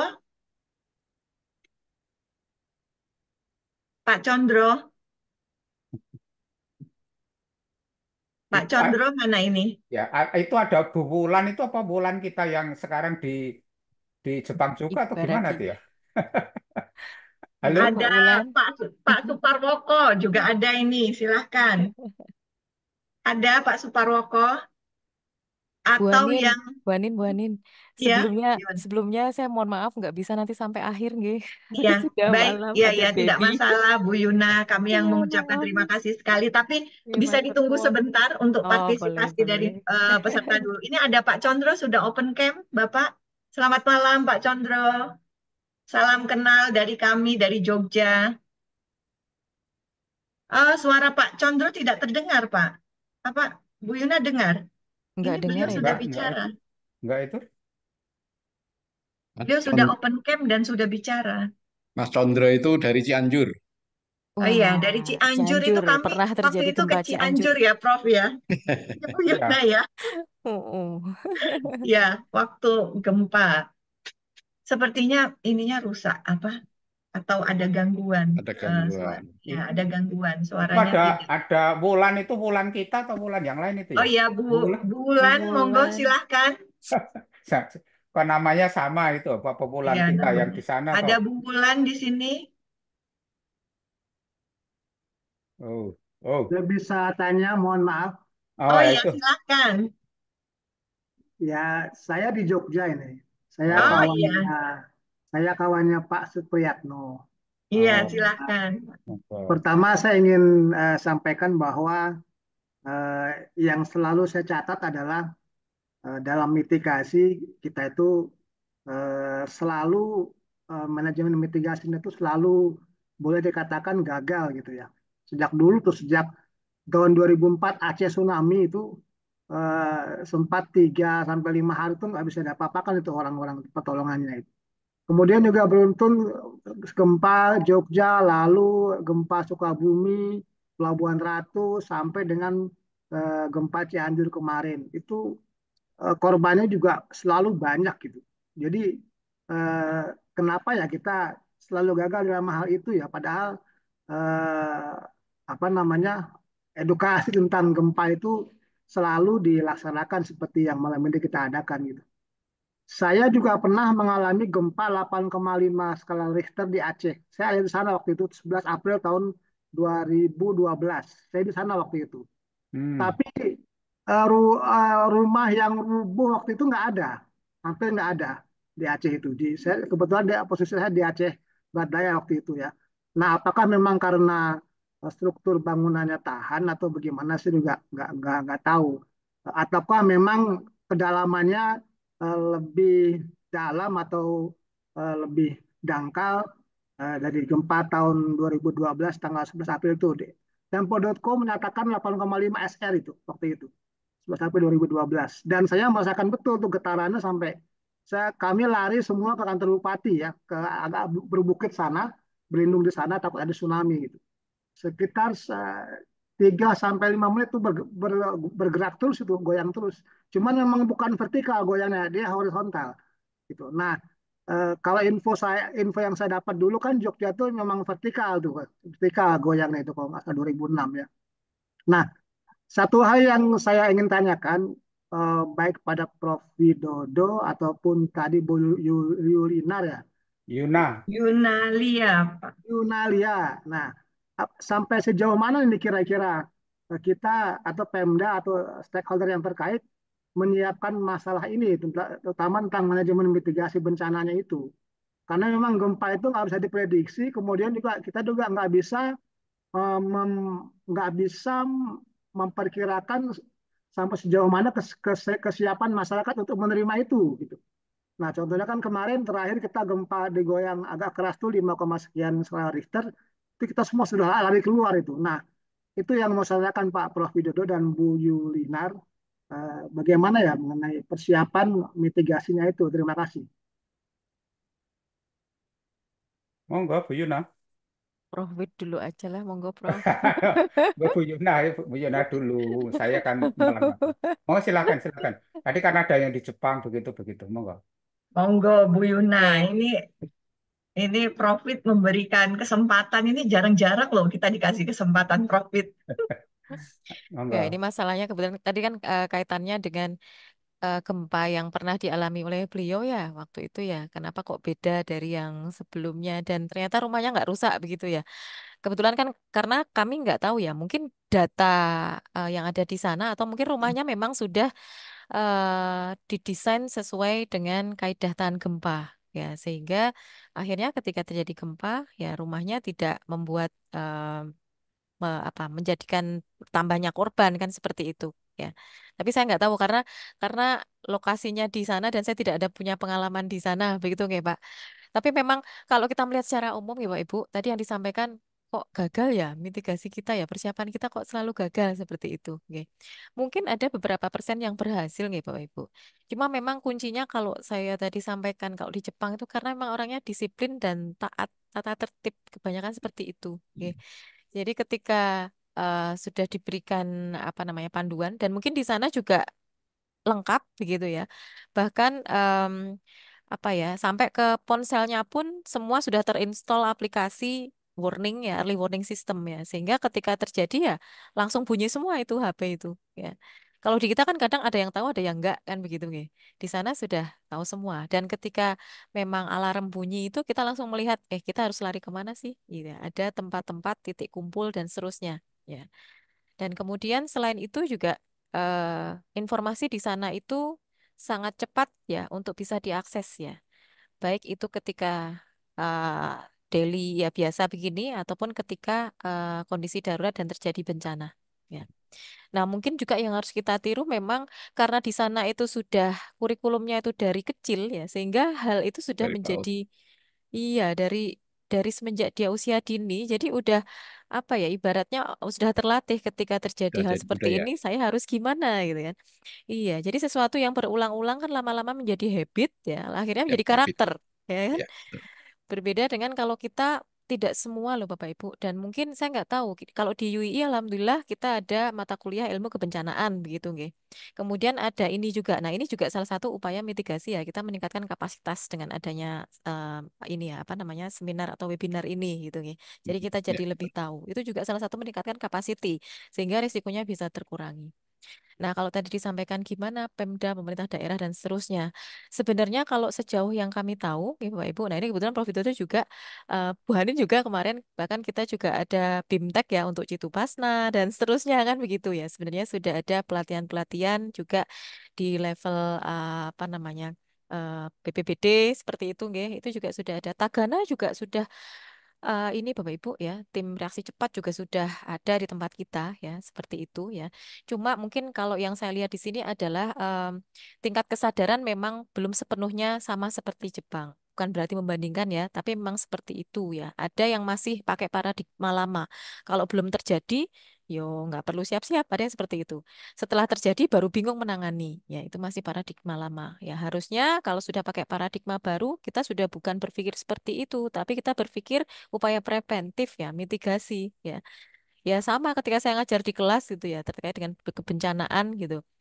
Saya jadi ikut nanyain kayak Profit tadi, Dek, kalian tak kasih tahu ilmu kayak gini, terus jadi pengen tahu nggak? Jadi takut Bu, kayak mending nggak tahu aja kali ya Bu ya. Ada yang jawab seperti itu.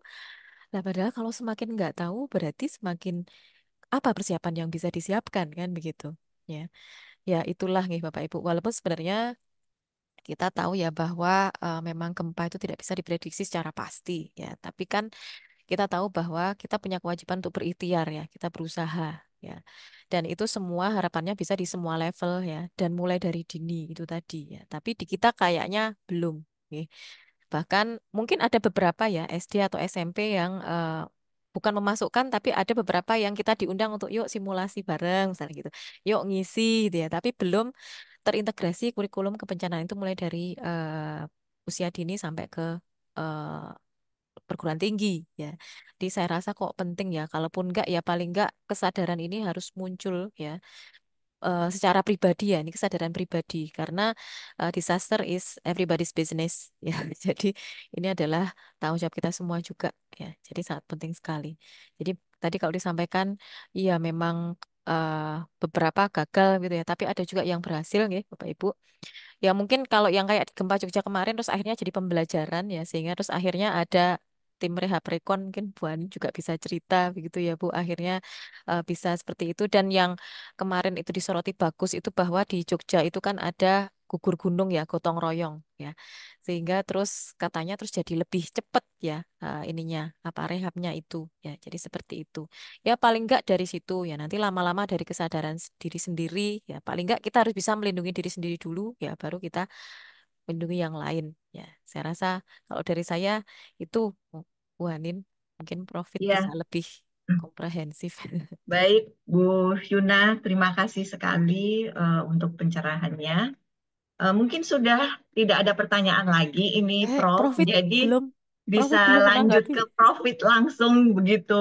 Tapi sebelum berlanjut ke Profit, saya menyapa dulu. Tadi bicara Rehab Rekon, di sini banyak teman saya dari Rehab Rekon. Ada Hmm. Bang Uncu, Syahrial. Halo Bang, apa kabar? Ini dia juga pernah tergabung di dalam World Bank ya, Pak Uncu ya. Ya, Kemudian ada Kakak Pak kakak Heri kelas. Suhir, ini juga ada yang bergabung di Rehab Rekon. Ada Pak Lukito, di sini juga ada bergabung. Kemudian mungkin juga ada dari PU, ini dari Afi, Pak Afi tadi ada sudah bergabung dan di sini juga ada mahasiswa-mahasiswa doktor Teknik Sipil UII. Di sini juga bergabung bersama kita di sini. Ada Pak Atep, kemudian selamat malam Pak Atep. Kemudian ada Pak Pranowo, selamat malam Pak Pranowo. malam. Kemudian ya kemudian dan masih banyak lagi yang mungkin saya tidak bisa sebut karena ini sedikit iklan bahwa eh, Teknik Sipil UI sudah memiliki program doktor di sini ya Bu Yuna ya, perwakilan dari Ya. Teknik Sipil UI. Jadi siapa yang sepertinya berminat gitu, bisa melanjutkan sepertinya ya, Bu Yuna ya. Iya, Iya, iya, monggo, ya. monggo.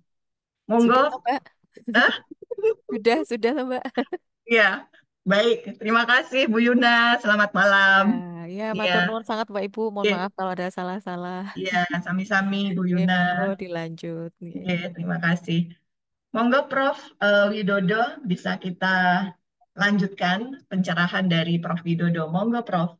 Waktu dan tempat saya serahkan.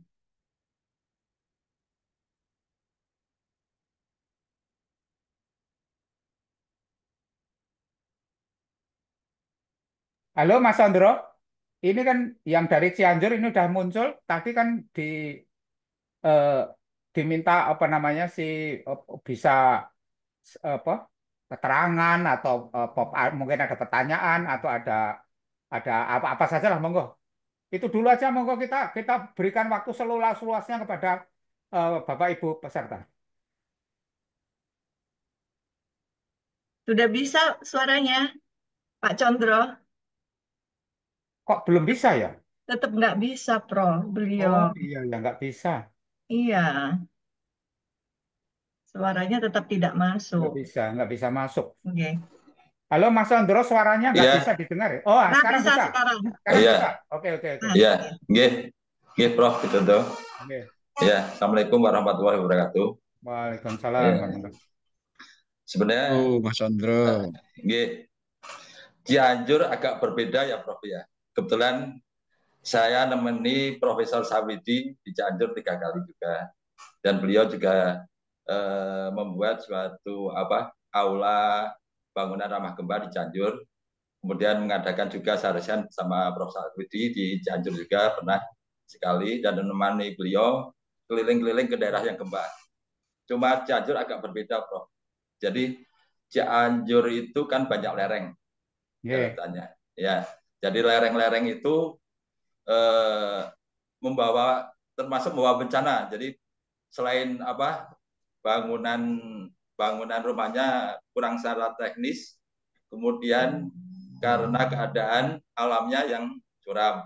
Sementara kesadaran lingkungan, kelestarian alam untuk artinya penghijauan juga kurang. Itu makanya terjadi beberapa longsor, termasuk yang longsor besar di Cugenang itu yang sampai 2 mobil keseret. Nah, itu kan itu karena di atas lereng itu dibikin untuk pertanian, kemudian ada saluran airnya, sehingga ketika malamnya sebelum gempa itu kan hujan dulu. Yeah. Di lereng itu udah kedap. Ketika ada goncangan itu longsor sampai jalan ke bawah, sampai ke bawah jalan kan banyak rumah juga itu. Jadi kesadaran alam juga masih kurang itu, Prof, di Cianjur. Ya. Gitu. Itu yang susah mitigasi mengedukasi masyarakat yang begitu yang agak susah sebenarnya. karena untuk kita membangun ibaratnya tembok penahan tanah dari alam itu kan butuh tahunan, butuh nanam pohon, butuh nanam bambu yang kurang lebih 7 tahun, 8 tahun baru artinya konservasi lereng itu akan stabil gitu. Ya, nggak artinya kan perlu waktu lama Pak ya untuk penyadaran bahwa daerah kita itu rawan, kemudian kita mesti harus ada ikhtiar. Ya yang penting itu nggak jera-jera, nggak putus-putus dalam usaha bagaimana. Dan memang ya saya punya slide itu. Memang resiko kegempaan di Jawa Barat itu memang lebih besar dari Jawa Tengah dan Jawa Timur. Di samping kondisi alamnya juga memang kondisi geologisnya memang begitu. Betul ya. Mungkin Bu Hanin, saya tadi itu ada pertanyaan Pak Sopo tadi yang di Aceh itu tahun 2012 ada gempa besar tapi tidak tidak berakibat atau kecil. Itu Pak siapa tadi yang tanya gitu ya? Pak siapa tadi itu Pak? Saya Pak Pril. April, Pak. Oke, Pak Pril masih di situ Pak ya? Masih Pak. Masih Prof ya. Ya. Si kameranya bisa dihidupkan enggak Pak? Saya kok pengen lihat Bapak. Nah, gitulah Pak. Pak April itu bukan teknik sipil loh, Prof. Oh, nggak apa-apa, nggak Ya, apa-apa. Oh, kita Ya, itu artinya, ya, ya, kita ya, itu monggo, monggo. belajar bersama, jadi Ya, ya. namanya public ledger. Kebetulan saya ini punya, sebetulnya bukan punya saya, ini bukan punya BNPB. Tapi ada yang bisa saya tunjukkan ke Pak Pril itu Pak ya. Ya. Mudah-mudahan bisa.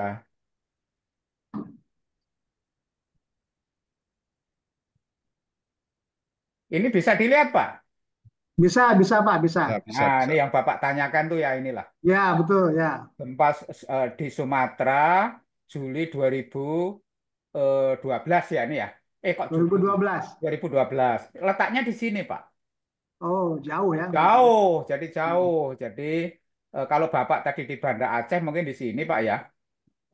Ntar saya tak Saya di Aceh Barat waktu itu Pak, Aceh Barat saya. Aceh Barat ya.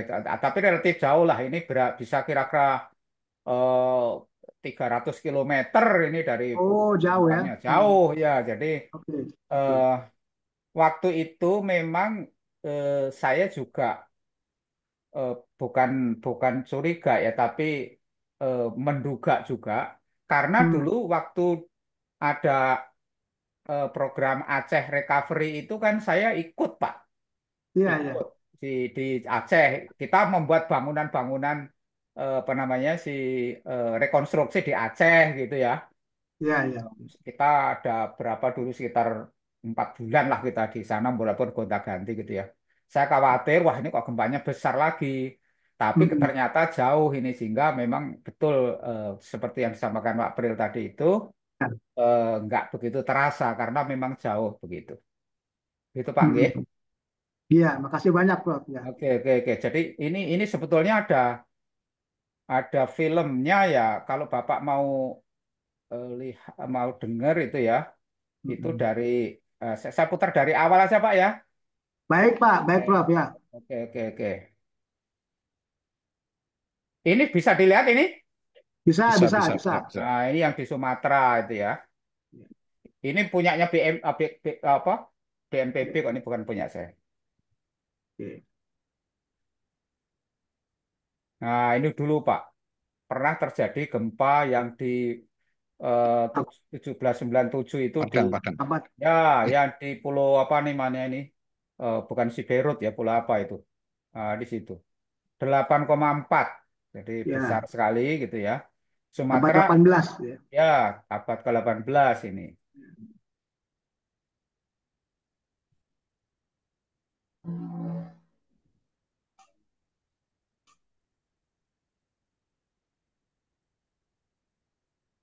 Wah, ini juga besar Pak ini. Ini Hmm. bukan di Bengkulu. Ini Bengkulu Pak ya. Bengkulu kayaknya di sini ya. Bengkulu. Ya, Ya, dekat Bengkulu itu. Bengkulu ini. Ini juga termasuk gempa megatrust ini. Ya, masih Oh, di dekat masih di dekat apa namanya global trends itu ya, parit ya. dunia atau plate boundary ini megatrust ini. delapan Hmm. koma delapan itu ya. Oke, Hmm. besar di Sumatera tuh banyak gempa kayak gini. Yang tadi disampaikan Bu Yuna tadi itu salah satu Hmm. usahanya ini tahun 1843. Ini pulau apa ya? Nias Pak ya Pak? Ini nggak tahu saya pulaunya nih. Bapak Ibu, eh, kayaknya Nias. Kayaknya Nias tuh, Nias Nias itu kayaknya Pak. betul. Yang si Beirut itu yang bawah ini ya. Ya, ya, ya. Yang Oke. sebelah bawah itu. Ya, ya, betul.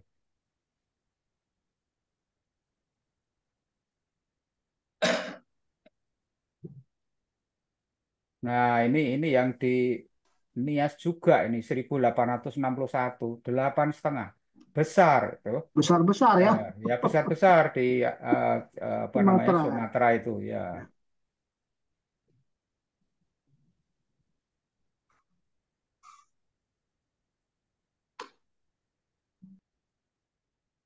19, 19, 20. Nah, ini juga megatrust Pak sama ini megatrust semua tadi itu.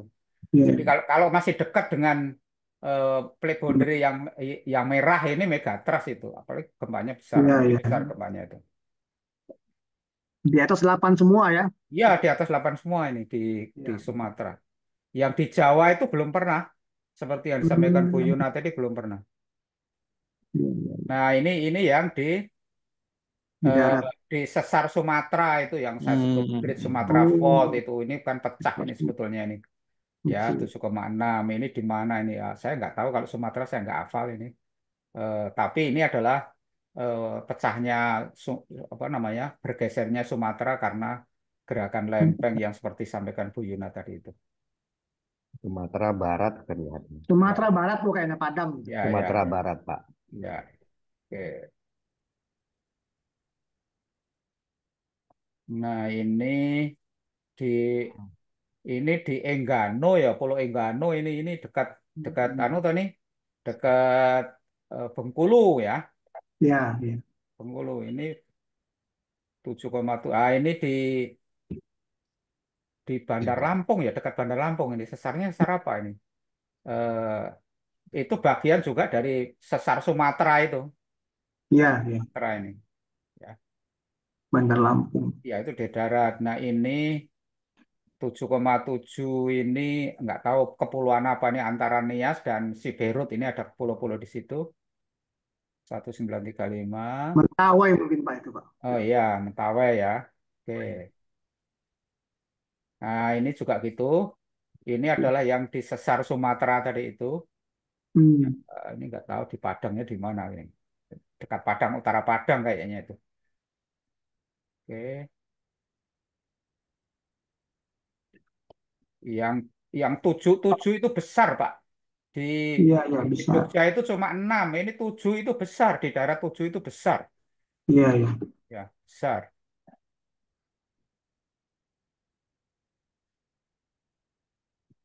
Nah, ini juga gitu, Mentawai ini ya, antara Nias Siberut ini ya. Ya Ini Mentawai itu. ya, ini masih megatrust, Pak, ini masih dekat dengan ini.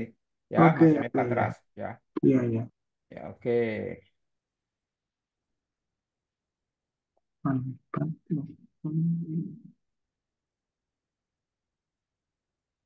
Empat. Lampung. Nah, ini juga sama dengan dekat Tanjung Karang ini sesar ini Ya. lah, sesar apa lupa saya namanya. Tapi Great Sumatera Fault itu namanya. Oke, Iya. jadi sesar-sesar yang di daratan. Ya. Pak Profesor, J, J. dilihat dari Bapak sampaikan itu, tahun ke tahunnya kok nggak lama ya Pak ya? Jadi ngeri juga. Ini kan nggak ada Iya, 100 tahun tuh Pak. nggak lama. Punten Nggak Bapak. lama. Iya Pak. Iya Pak, jadi ya kita mesti harus siap seperti yang saya sampaikan Bu Yuna tadi, mitigasinya harus bagus itu. Dan memang secara geologis itu begitu Pak. Kalau Bapak di Kalimantan ya relatif aman lah Pak. Ya ada apa namanya, di wilayah-wilayah kita itu memang yang risikonya terhadap gempa itu besar, ada yang kecil gitu. Itu memang ya. Hmm. Iya Pak, cuma punten apa namanya? Wih, kok saya lihat dari tahun ke tahunnya itu kok nggak.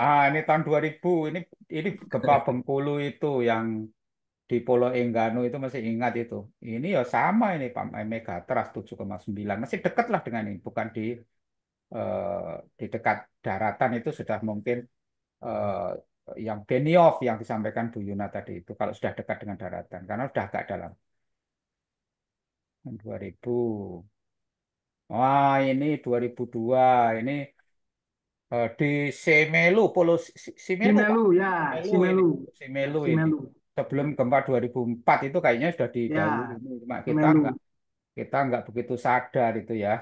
Ya. Baru setelah itu gempa yang wah, yang gede itu yang 2004 itu.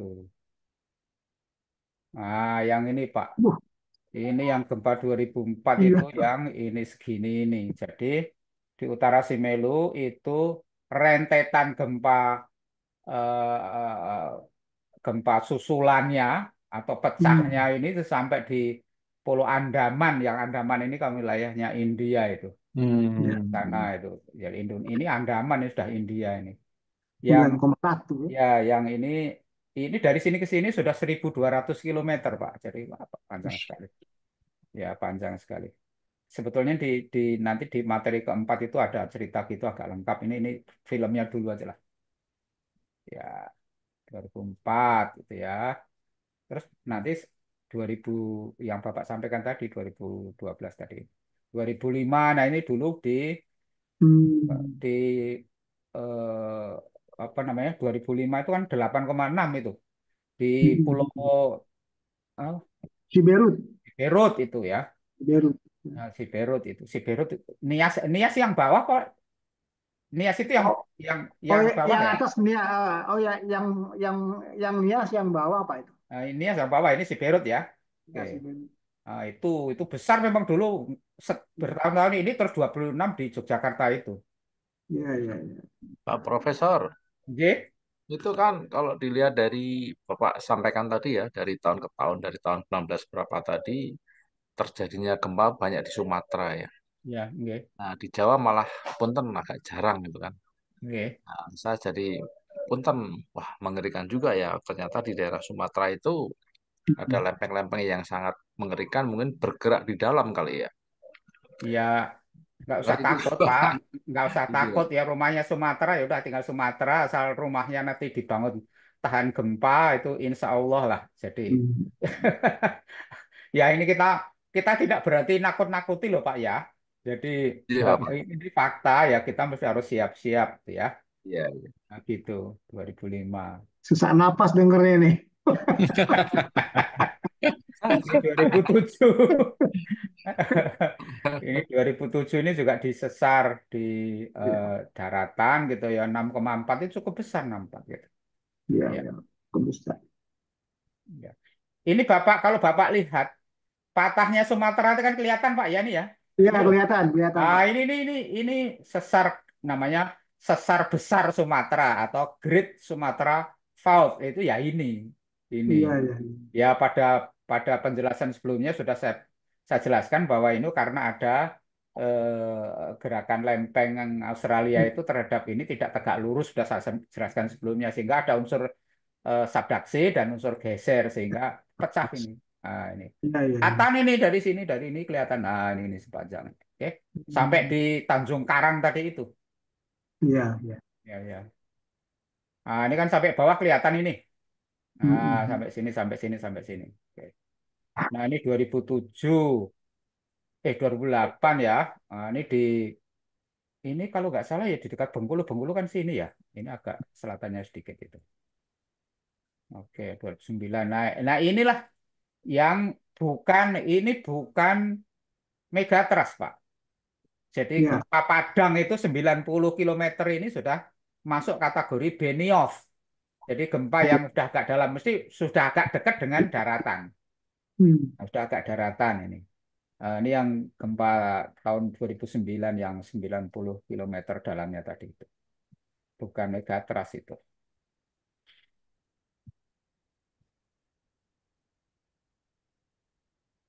Nah ini masih juga 7,8. Ini masih peralihan antara megatrust dan Benioff. Tapi nah, 2010.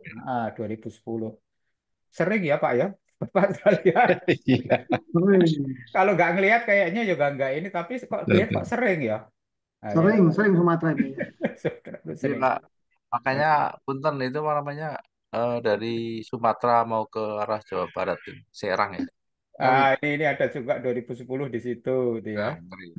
Oke, 7,2 besar Pak, lumayan 7,2. Besar itu lumayan.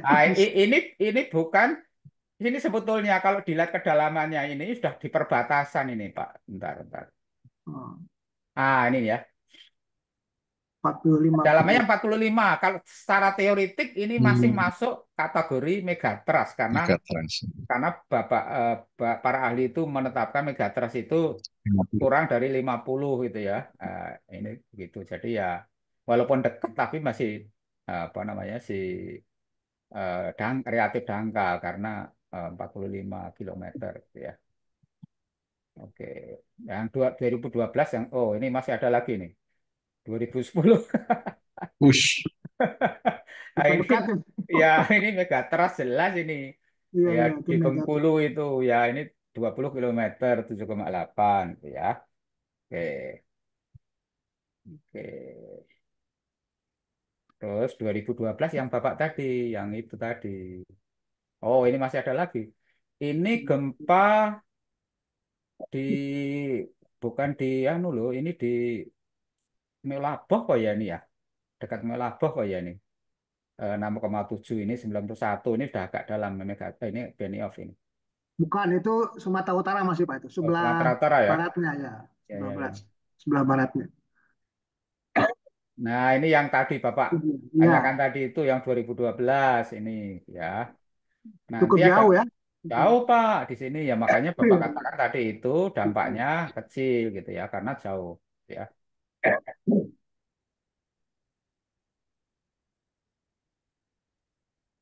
2012. Mana lagi ini? Oh, di sini ada juga 2012 tadi ke sana ke sini juga. Panjang itu. Tadi ada di sini ada di sini juga. Ya. Ya. Berarti 2 kali itu. Ya, 2 kali. Nah, ini yang gempa bener meriah itu, Pak. Iya, Aceh. iya. Yang Aceh Tengah. ya Aceh Tengah itu bener meriah itu. 6,1 itu. Itu dulu ada mahasiswa kita yang penelitian di situ. Yang 2016 itu namanya agak lupa saya. Oh, ada lagi juga yang di bawah. Oh, di sini jauh banget ini. 2000 ya jauh di tapi 2016 itu ada juga yang ini di sini bener meriah. Yang ini namanya lupa saya. Ada apa? Ini Itu Lok Sumawe Pak itu. Lok Sumaima di sini Pak. Ini ada namanya lagi kok. Ini apa nih ya? Oh, itu Biren, Biren. Biren. Oh, bukan Biren Biren. Pak. Ada ah, namanya apa? Mahasiswa kita pernah penelitian di situ juga. Oh, Ya, ya, ya. Itu oh ada ya, ya ada betul. namanya ada bukan Biren, bukan Lok Ada. Sumawi, tapi ada PD, nama PD itu. Itu PD PD. ya. Ini PD PD, betul. PD ya. Ya, ini PD ini yang tadi itu PD. apa namanya bener meriah namanya tuh memang namanya bener meriah. Ya, benar meriah. Yang sini PD. Saya kira itu Pak yang gempa di Sumatera gitu ya. Oke, 2016. Oh ya, 2018 masih ada lagi juga. Oh, ini yang di sesar Sumatera tadi itu 5,2 nggak begitu besar ya. Cukup sering Sumatera itu. Iya. Ini juga 6,1 di sesar Sumatera juga.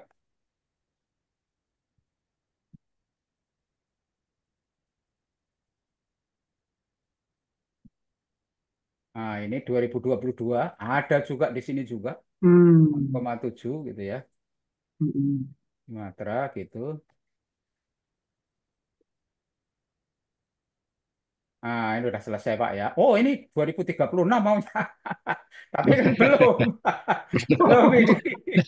Ramalannya itu. Nggak usah takut, Mas Pril. Oke. Oke. Sekarang gini Pak ya, waktu ini tinggal sedikit. Sebentar tak putarkan sekalian yang Jawa gitu Pak ya, biar Bapak membandingkan yang Jawa itu ya. Oke, yang Jawa itu di sini. Oke, Jawa. Oke, di sini terus kemudian ini. Oke, ini Jawa. Oke.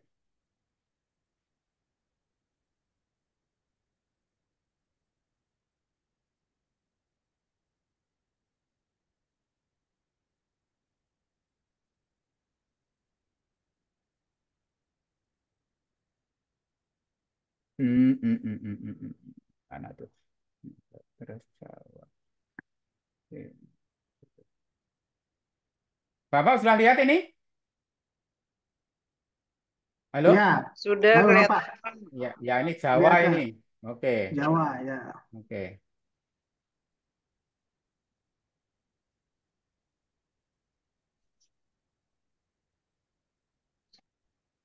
Nah, itu pernah ada gempa di situ di Banten. Di mana ini ya? Banten ya? Ujung Kulon, Ujung Ujung Kulon. Kulon ya. 7,4 1600-an itu zaman Belanda ini masih. Abad 17. Iya.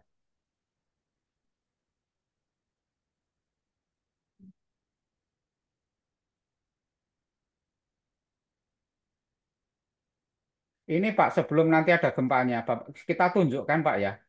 Jarak dari sini, dari ini namanya eh, parit benua itu ya, atau Hmm. perbatasan antara lempeng tadi itu, dengan daratan itu, ini dengan daratan, itu Jawa Timur itu agak agak panjang, agak jauh ini.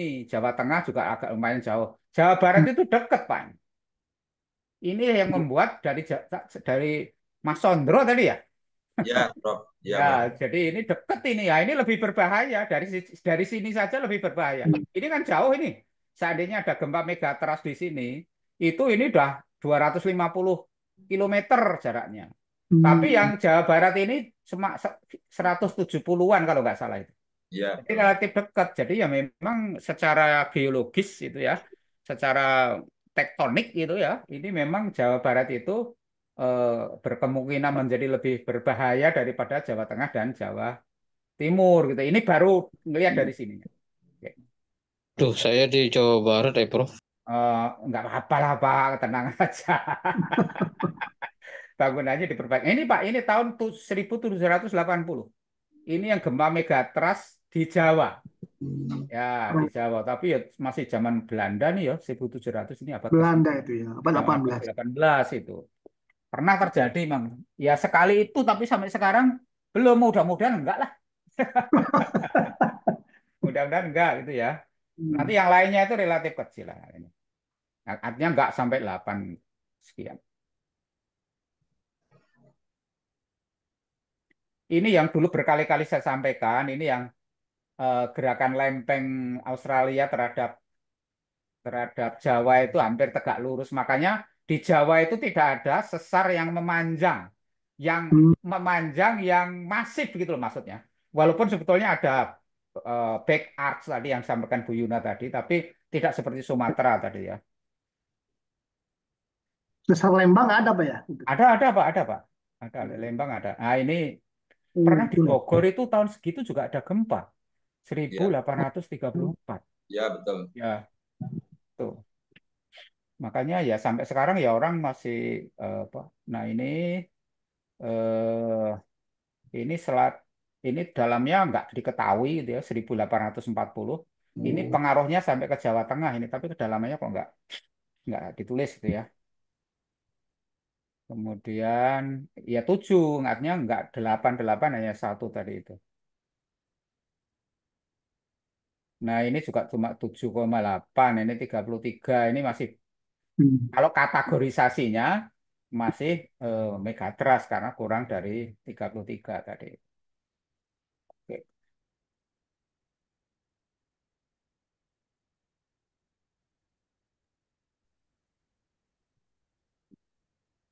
Di Jawanya agak jarang Prof ya. Agak jarang, Pak. Nah, makanya Jawa itu padat banget, Pak. Oh iya betul. Ngungsi semua sini. Enggak lah, Pak. Ya ini secara apa? Nah, ini tahun Ush, berapa tuh? dalam-dalam. 43 ini 60 ini make Benioff itu. Ini 1943 ini sudah apa? Pengaruhnya sampai Jogja juga ya, tahun 43. Oke, 7.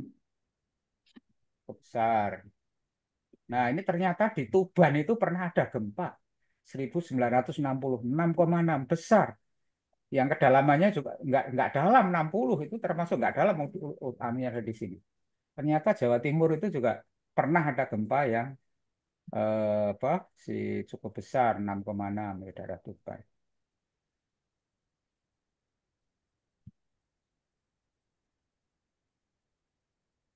Nah, 94 ini Pak, ini gempa megatrust di Hmm. selatan Jawa ya, 7,8 ini ya. Nah, ini 18 kilometer jadi dangkal banget. Ini pas di sini ya. Karena tapi ini sudah relatif jauh Pak, sehingga ya ada tsunami juga di daerah ini ada tsunami. Saya punya slide apa namanya slide-nya kayak gitu tuh ya. Nanti kalau ada waktu kita presentasi.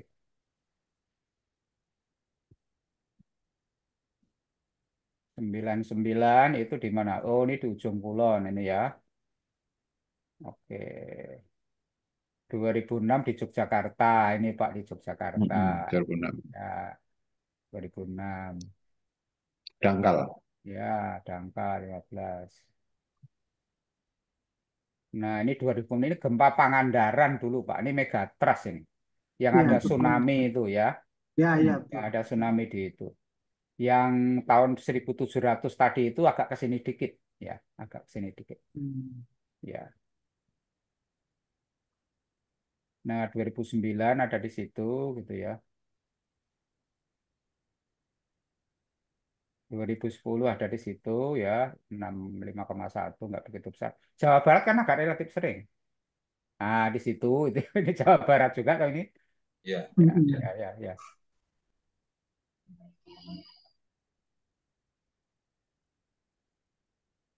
Nah, itu Jawa Barat juga. Yang Cianjur tadi mungkin belum terrekod di sini ya. Nah, ini gempa Purbalingga apa ya ini ya? Ada ini 2018 kecil loh, ini 4,5 Zoom. Banjar, Prof. Banjarnegara apa Ya, Purbalingga itu? ya, Ya, Banjar, Prof. ya, Banjarnegara ya. Iya, Kalau Banjar kan Jawa Barat sini, ini iya, Banjarnegara. Banjarnegara. Ya. Ya, Banjarnegara.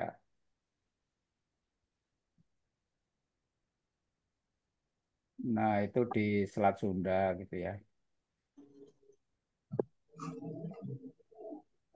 Nah, itu 2021 ini gempa Malang ini. Ini pernah dipakai Bu Yuna. Bu Yuna pernah nulis paper di sini nih. Gempa Malang. Gak tahu Bu Yuna masih di sini apa enggak tuh ya? Eh, eh, Pernah Bu Yuna nulis gempa Malang itu tahun 2021. Itu Benioff juga itu 67. Nah, itu di Selat Sunda juga 2002. Udah Pak ya, Ya, 2035 habis. belum. Ya, Oke. Bapak Ibu sekalian, saya kira waktunya sebetulnya sudah saya siapkan, tapi saya kira mungkin waktunya monggo saja lah nanti kalau ada waktu itu loh ya. Ya, Eh, ini mulai dari 3 itu ya. Jadi 3 itu, bentar. Ini sudah kelihatan Bapak Ibu sekalian? Kelihatan. sampun Prof. Ya, ini Megatrust itu ya nanti kalau ada waktu, kalau nggak ada waktu ya nggak apa-apa. Kemudian ini yang keempat ini agak teknis Pak. Nah ini agak teknis, jadi ini kelihatan nggih? Kelihatan. kelihatan. Kelihatan. Nah, Kelihatan, ini kelihatan. kita sudah kayak gini, sudah agak teknis lah. Nah, sudah kayak gini gitu ya. Nanti kita apa namanya?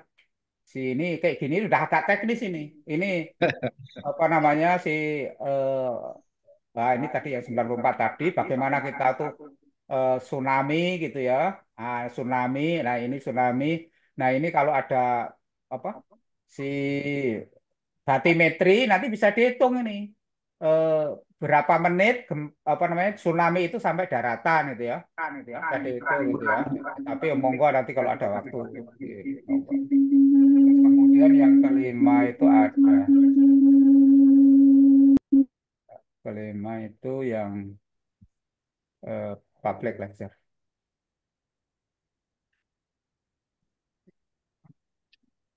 Oke, top share. Oke, share.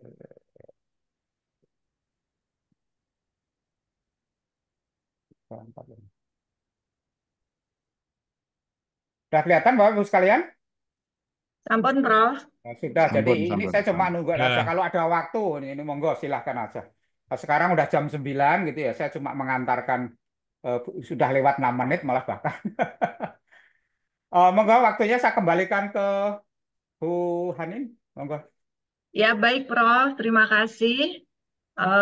Bapak dan Ibu, itu tadi penyampaian dari Bu Yunalia Muntafi dan Prof Widodo berkaitan tentang Megatrust.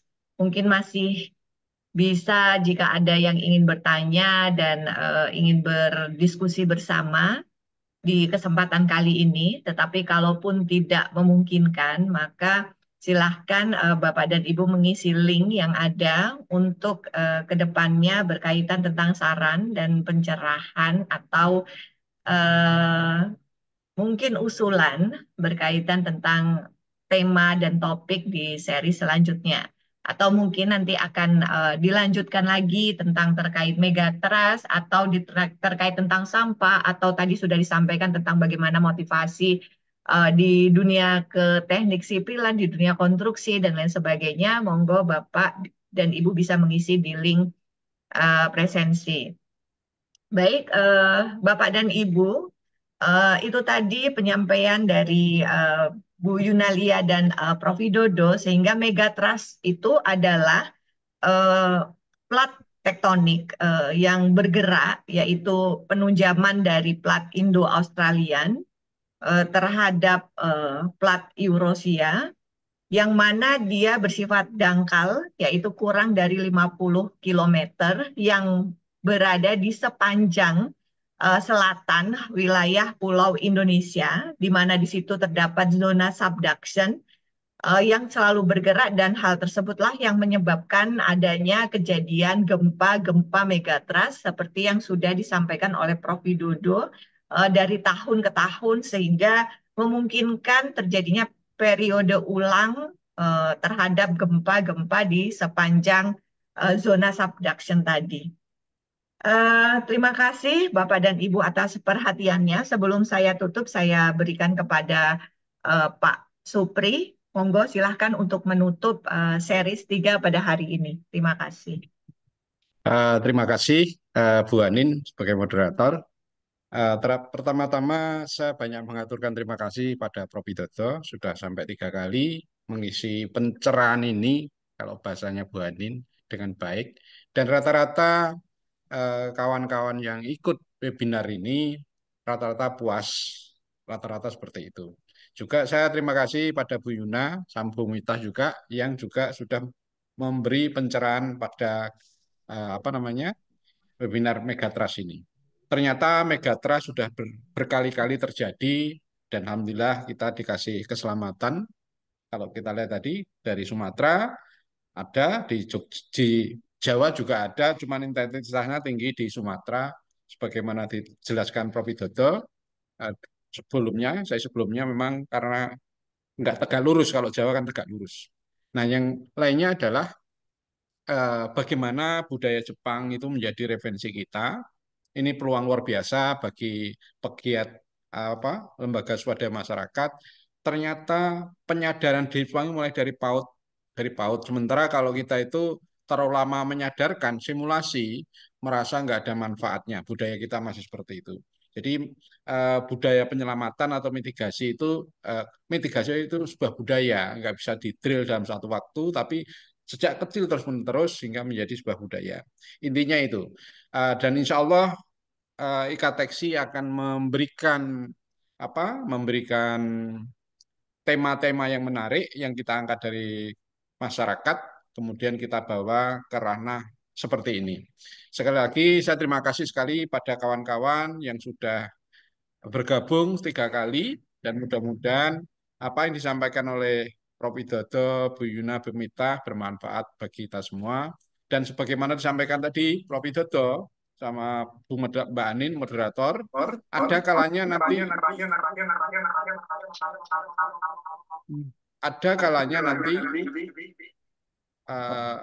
bingung ya. Ada kalanya nanti ini ya kami juga mengundang dari teman-teman semua untuk memberi presentasi di Zoom meeting ini. Sampai ketemu di Zoom meeting berikutnya. Insya Allah kita akan cari tema-tema yang manfaat buat masyarakat. Begitu, mohon maaf semua atas segala kekurangan. Bila itu wal jaya, wassalamualaikum warahmatullahi wabarakatuh.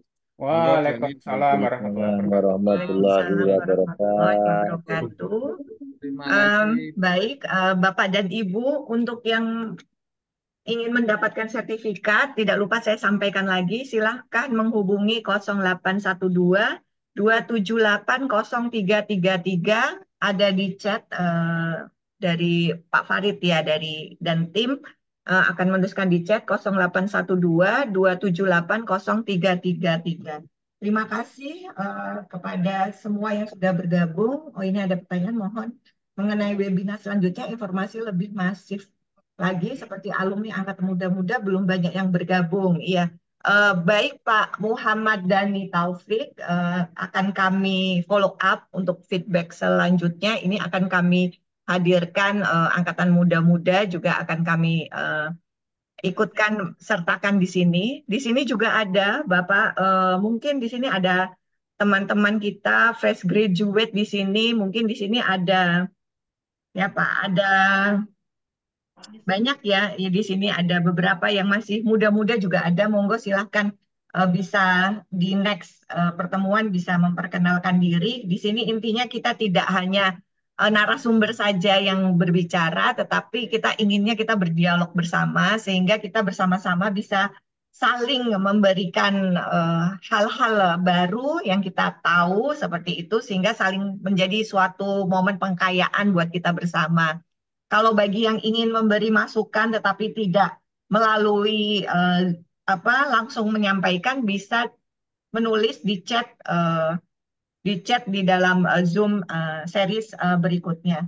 Kemudian terima kasih untuk kehadiran Bapak dan Ibu semua. Sampai jumpa di series baru selanjutnya dengan tema dan topik yang menarik.